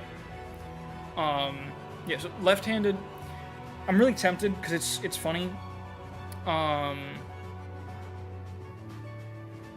But I think it would either do nothing or would make the game harder to control, right? Which is not ideal. It's funny enough to get in? Maybe. We can try it. As a dud, what we can do is we can put it on the wheel, and when it hits, I spin again anyway, but I also do it. And then if it's like not funny, or it's just annoying, we'll just revert it, I guess. We'll probably get a mystery to combat forecast, and that'll be fine. It's the thing. All the stuff about like it'll get me to make a mistake works in theory, but I'm worried all it's gonna do is make me be more careful and make the stream less fun to watch. So I'm leaning away from that, you know? Because I'm not gonna misread it unless I'm rushing, right? Because I can always squint for a long time at every number. It's just clown stuff, real. Banana peels. Yeah. This one is a joke. That's fine. Double everyone's speed but have everyone's strength. Like just my units? I guess? Sure. I don't think that's even necessary. Here's the thing, like, we don't need trade-offs. It's a challenge run, you know? So, I mean, I get you're going for a theme by calling it exactly like Lynn. That's where the idea came from, presumably. But we don't need trade-offs because it's supposed to be hard. Some people later on, they gave me ideas that are just like, basically a buff. It's just like a funny idea, but it almost exclusively benefits me. And it's like, it's funny, it works, everything about it's great. Problem is, it makes the game easier. Or just doesn't make the game harder enough. It's like, for that reason alone, don't know if I can do it. You know, Level Zero made, this is exactly what I appreciate. They've got so many, they went in so many different directions. I love it. Like, I don't think I put a lot of their ideas on my list, personally, but I think I thought of a lot of ideas springing off of theirs, which is exactly what I'm looking for. Like, just, like, there's so many directions here that I didn't consider, and I really appreciate that. This is really creative stuff. Add some of the funny buff ones if you just had spin 2 more times at the end of them. Maybe. That's not a bad idea. We can talk about that when we get to them, I guess. Yeah. But the point I was going to make about this one is, like, it's just, we already have reduced everyone's strength on there. And this is just that, but not as brutal. So it feels like a dud in that way. Enemies always crit if they hit. I think that's doable. There are definitely situations where that could make the game impossible. Not impossible, but, like, too brutal with 2 other rules and increased enemy growth. Like, siege domes are just gonna fucking kill me, and there's nothing I can do about it. Even with a pure water, probably they'll just kill me. Yeah, it's just the Brave Lands thing, but even stronger. Yeah, kinda. So it's probably too intense. Phantoms finally have value. Hell yeah. That one actual lizard video is gonna be fucking outdated. Alright, 5 points for an improving archer. That's hilarious. Yeah, fuck it. I'll do that. Sure. We'll put that on there. Dark Knight Corn. There's a reference to the sabotage relay in joke. But also, what? Like, isn't 21 in every single stat really fucking good? Like, that's endgame ready, no matter when it hits. I don't know if that really works as a part of this context. Terrain no longer impedes movement for anybody. Yeah, that can work. Are you talking about moving through walls too? Because that might not work. But if it's not that, then there's a lot of maps where it's not going to do anything. But you can still put it on the wheel and respin. What if all enemies become Dark Knight Corn? Moving through walls would be funny though. I mean, yeah, it just means we're playing on an open field, right? Your name is Dark Dating map design. I think there are some cases where it will work, and there are a lot of cases where we're definitely, I mean, we're fucking with the game intensely, so it feels a little hypocritical to say this, but I don't want to violate the map design too severely, you know? I don't want to make the game stop existing. Oh shit, hold on, sorry, 1 second.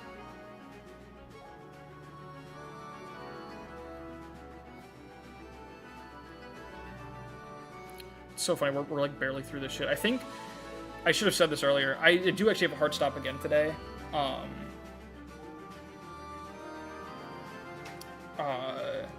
I was gonna have to end early. I thought we'd be able to get into the map, but that's fine.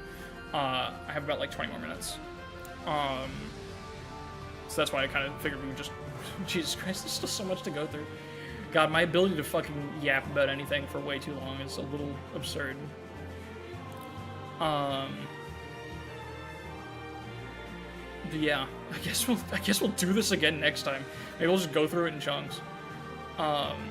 Wary fighting could be achieved with the actual wary fighter, although that wouldn't affect a void. Yes, yeah, yeah, that's what we're definitely gonna do. I think I have that on my personal list, but I didn't include it. We tap back to engage right now, and Chris was still dying. Hold up, let's check on him. Nope.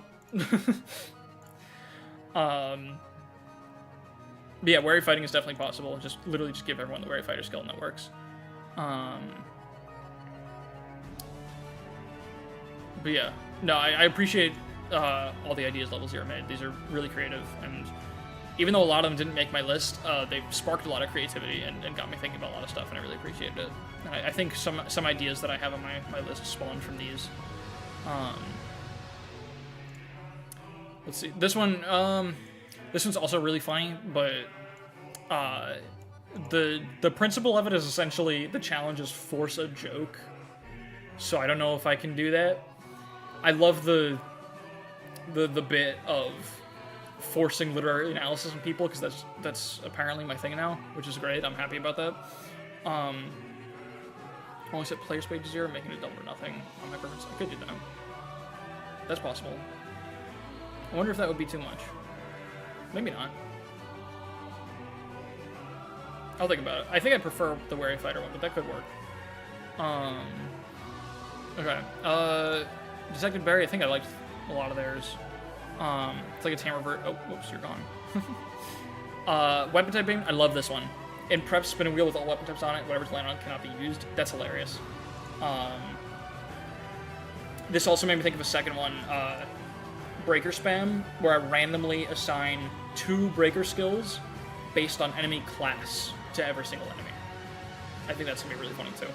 So that one and also the breaker one's great. This one, Shy cannot visit any house, village, or store. Yeah, I think it goes in line with this one too. I don't like these because I don't like rules or punishments that are just like, you don't get a thing. Like, it's just not, it doesn't actually make what you're doing more interesting. Yeah, breakers are 50% in FP Builder. I think it's modifiable, but I think I like it being 50. Because it's only 2 weapon types, right? So, I think it'll be fine. But yeah, I don't like when the challenge is just you can't do something. Like, I'd rather it be something you interact with. And especially don't like not being able to recruit or support. I don't think I'll even be abusing supports really anyway too much, but not being able to recruit just feels lame. Like, it's so unlikely to target on a chapter where it even matters, and if it does, it's just imagine if there was a slot on the wheel that just, and I actually had this in my original draft, it was so stupid I took it off, but imagine a slot on the wheel that was just kill a unit. Is that fun? It's funny, but like, I guess. Like, it's just not, I don't know. You can do so much more interesting things, I feel like. I'd rather a unit die because the challenge kills them, not because the wheel just said they're dead. But yeah. Doppelgangers. This one's really funny. 3 random non-boss units transform into copies of a random deployed unit. I have to toy around and see how possible that is. I'm pretty sure it's possible. I think I can just literally just paste my unit data from the game's memory onto an enemy. I think it'll just work. So that's great. That sounds really funny. Fatigue, 2 enemies deployed last map cannot be deployed. Any force deployed units on the map can be chosen. I don't think it's harsh enough. I think, and we do kind of have the Department of Grotto efficiency that's sort of doing this a little bit. So it kind of has overlap. It's a good idea. I just don't think it's harsh enough. We already kind of have something similar to it. But it's a good idea. Delete a random Nodlorn unit that was deployed on the map. So like, it's still just, it's not interactive, right? It's just a blatant punishment. I'd rather it be more dynamic, I guess. You do have an interaction. The interaction is what I did on the last map, I guess, under the threat of like a 1% chance of this thing hitting. I don't know. I wouldn't... The thing is, it's technically my fault, but it's like... Oh, at the end of... Oh, I see. I choose someone to die for my deployment. So I have to pick a fodder. That could work. That could work. I think if I could pick, maybe that would work. Or no, actually, I'm trying to think about whether or not that would be too much. Well, then you just bring naming? Yeah. I mean, fodder's limited. It's a small cast and a really hard challenge run. But even so... You have to babysit naming for the map, though. It is being down at deployment slot, and she has to stay alive. You know, there's an idea, I think, that I'm talking about in the Discord for a lot of these effects that are... There's a lot of ideas that are something that affects the highest level unit, and an idea we had instead was spin a wheel of all the units, and their weight on the wheel is their level. So, like, if I just bring level 1 Nami, she has a, like, 1 in 20... Or I don't know what the... She's... What am I trying to say? Level 1 Seth is 20 times more likely to be picked than level 1 Nami, basically. So you can still do that, and then the idea with Aetheth's idea is like, I can't just weight the wheel away from me by putting Nami in there, because she's really unlikely to get picked. So I have to put, you know, Dazla, who I don't give a shit about and has a high level. I want to, like, stuff the deployment still with units. Basically, the worst army I can put together that gets the job done. I actually you've turned me around. I really like that idea. That's a fun dynamic of just trying to put together a suicide squad, essentially, of what you're most willing to lose that you think can still get you through. Okay, I like that. Yeah, I'll write that down. Yeah, so it's kill a guy at the end of the map. That's basically the idea. Kill a guy at the end of the map, but the interplay from that randomly, based on weighted wheel, level weighted wheel. Yeah, that's basically it. But that works, I think. This one's I think too limited. Like, how often do you actually give a shit about this? Any unit that has access to staves cannot use non-staff. So Sala can't use Elfire. Okay, I don't think that's really enough. Where's Awakening rating when you need it, yo? That'd be funny, weighting it by stat total. I could do that. Because I can export unit stats really easily to a spreadsheet from the RAM. So I could actually do it by rating. That's pretty funny. Worth being on there's a softer wheel option, plus imagine if Sally's your carry. Imagine if it hits any time in the first 2/3 of the game. Like, then nothing happens. Void Curse, then you just reroll, I guess. I don't know. I still don't think it really... Like, what do you mean, imagine if Sally's your carry? Sally's not going to be my carry. Sally doesn't... Like... I don't think I'm ever going to be in a position where that winds up being interesting. I think Void Curse can be even more brutal. It doesn't have to be reinforcements. I think it can be all enemies have Void Curse. That's a funny limit. It's just, I can't grow on the map. I like that. This is one of my favorite ideas in the whole fucking list. I don't know how to do it. If anyone has any fucking clue how to make this happen, I want it. I want to talk to you. I want this to happen. Please help me. Just fixing the crit rate to 2 no matter what the unit stats are, that's hilarious. It's a callback to the first ever fucking joke of my channel. It's a Rebecca reference. It's the thing she did that granted her the favoritism that she so enjoyed. It was a 2% crit, where she did 6 damage instead of 2 damage to a random cav. So, the number 2 was this legendary thing. And Helpful and Bright is in her, it's her unit description, like when you hover her name. But yeah, I have no idea how the fuck you would do this. It would probably require ASM, but if there's anything I'm willing to make an exception for, I want this to happen. I want this to be on the wheel. Hit rates use 1RN, easy, absolutely, good idea. This one is too subjective. It says approved by Chad. I assume they were trying to, you know, make it not subjective, but it's still just, it's very messy to decide what best and worst pairings even mean. And it's just like a weirdly more complicated version of units must be adjacent to other units. I don't know if it's just a little messy. The 2 started with the Brigand managing to hit several people with poor hit rates. Yeah, you're right. Yeah, he had 2 skill, and he kept hitting really low hits. And then the Seeker book, and then everything. Yeah, it was great. 2 was big. Tea Party, Lordman non-initiate combat. I'm not opposed to having some softer options, like you were saying. I thought like softer options aren't the end of the world. I think this is too soft. I think this could very easily feel like it doesn't even, it's not even there. So I think we would say no to this one just because it's not really enough. Wait, we started all player units must not move in the first turn. Similarly, I think it's not going to be high impact enough. It's a cute idea. I like it. I don't think it's going to do enough to really feel like it matters on most maps. Yeah, no, this Detective Barry went all in. I really like, again, all the directions they're going with all these. There are good ones here. This one tempts me.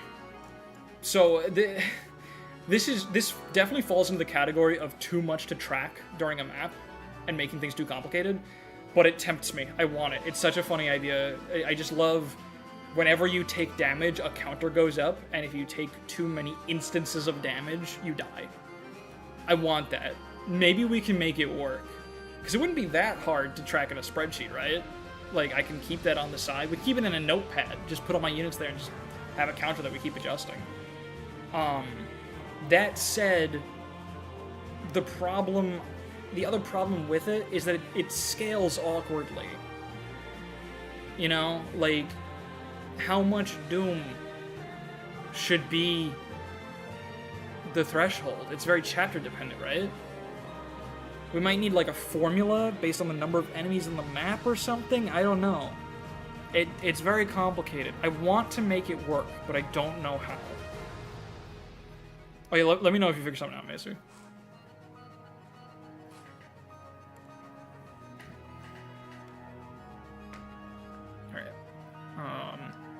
I'm gonna finish Detective Barry's comment, and I'm gonna wrap up. And I guess we'll do this again another time.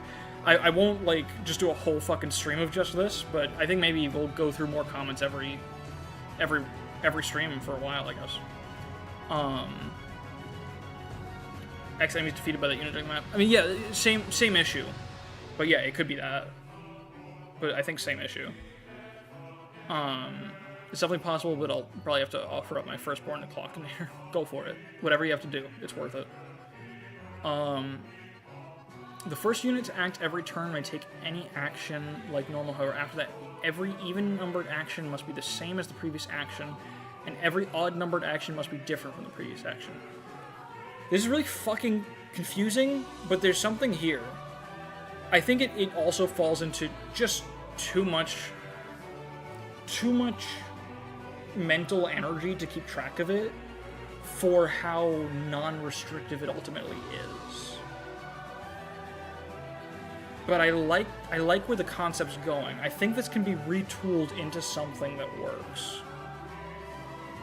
Like just the idea of like separating attack, trade, weight, item, and making it so that like if you do it with one unit, you have to do it with more units. There's something there. I'm not sure what it is. I don't think as written it works, but there's a core idea there that I think is workable and is something fun.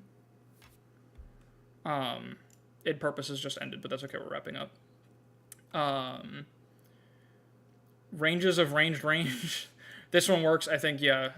Just fucking with ranges. I forget if this has, like, implications. I'll have to do some testing and make sure this doesn't, like, break shit. But this works. That works just fine. It might benefit me too much. Maybe, because it's affecting the weapons, so I get to take advantage too. After you choose an action, the unit has to take the same action on the next turn. That's also a lot to keep track of. Maybe? Maybe? I don't know. That would just be everyone attacking, though, I think. And, like, what if someone gets forced to wait if they don't have an action? Like, they don't have the ability to attack anyone. You know, there's a lot of complications with that. I don't know. If you have any ideas for this one, reply to Detective Barry and help me expand on it. 'Cause I think a lot of Detective Barry's ideas are, like, almost there. Like, there's a core concept I really like, but as written, I don't know if it quite works. But I like where their head's at with a lot of this. This one I think was really funny. So at the start of every turn, spin a wheel to every deployed unit. Spin this wheel for total units divided by 4. Any unit rolled cannot move, but may be moved by other units, and may still act. Yeah, it's a long description. It's complicated. I think it works though. It's great. Just randomly force units to wait immediately at the start of the turn, or not even wait. The way they did it was they can't move. I think we could make it more brutal even, make it so they have to wait. But if they can attack adjacent things, that works. I think as written it works. I think that's perfect.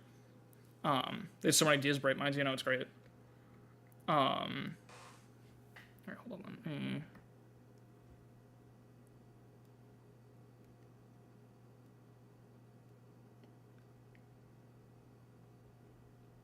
Sorry. All right. New choice, except it's a choice. It's no choice. You wait instead of getting to pick a new action with a lower proc rate. Maybe that kind of. I think that might fall into lack of control. That's kind of just like a less brutal version of the Devil Axe, right? It's like you try to attack someone and oops, you're stuck there. I don't know. I mean, it's kind of similar to. I guess it's no, actually, it's kind of like a more brutal version of Sudden Pitfalls, right? Because like I don't know which units are going to get hit with it, and so it might affect me in the middle of my planning. Wait, I might like that. I think you're onto something there. Yeah. I don't know. Yeah, I don't know how to balance the chances exactly. But I'll think about that one. I think there's something there as well. But it is a bit inelegant, I think. But moving that way, that might work. Yeah. There's definitely something there.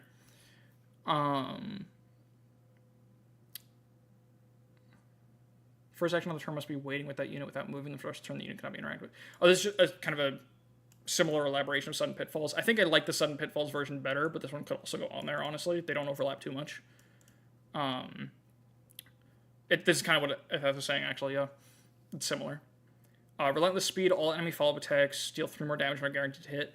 I have no fucking clue how to do that. That's a funny idea. I have no clue. Also, I don't think enemies double enough. I don't think they do it often enough, so that's... I don't know if that'll really work. But I like the idea. It's just definitely out of my skill set to make that a thing. This is great. I think it could be even more brutal, honestly. I don't know. Maybe everyone at 1 HP is too much, probably, but I don't know. This is definitely very easy to do, and I definitely want that on there. Just everyone start at half of max HP. And then this one, I won't talk about too much, because I have to go, but this idea is just bring back the engage punishment wheel. It's funny. I don't know if it works, though, because it's kind of just making the game easier when you think about it, right? Like, it's just... I'm allowed to rewind, is basically their idea, but I spin the wheel of consequences. But that's still better than a unit dying, so it's kind of just a buff. But, I mean, I like they went into detail. They got creative with, like, what all the rules should be. I could use this for something, but as it is, it is just a buff with a caveat, but it's still a buff. All right, I do really have to go. I already went a little longer than I should have, but thanks everyone. We didn't play much Fire Emblem today. I spent about 2 hours just fucking talking, which is awesome that so many people hung out for that. I really appreciate that. The project can create beautiful content. Have a good night. Yeah, thank you. I'm so excited for it. It's so much work to make all this work, evaluate every single idea, and actually make sure it's ready for implementation so that it doesn't take too long during a stream. But I'm really excited to keep working on it and make it happen. But yeah, look through this thread, like and reply to the comments that you like, or if there are any ideas that are like that you think could be elaborated on. I mean, don't be an asshole to other people who are having creative ideas, but feel free to jump in and you know, keep the brainstorming going. If someone has an idea and you think there's a way to make it better or slightly different or make a variation on it, feel free to reply to them and keep a conversation going. Keep giving me ideas. I'm gonna keep working on this shit, and you know, next stream we'll pick up where we left off, I guess. Next intermission chance, and just go through more ideas. I'm having a lot of fun going through all this with everybody. More read through on Saturday? I don't think so. I'd like to, honestly, but I'm way too busy right now. I'm apartment hunting. Actually, I'm gonna be moving within like a month or so. So all my free time is kind of going to prep for this and that. But yeah, thanks for hanging out. Thanks for your support on this post. It means a lot. And I'll see y'all around. Bye-bye.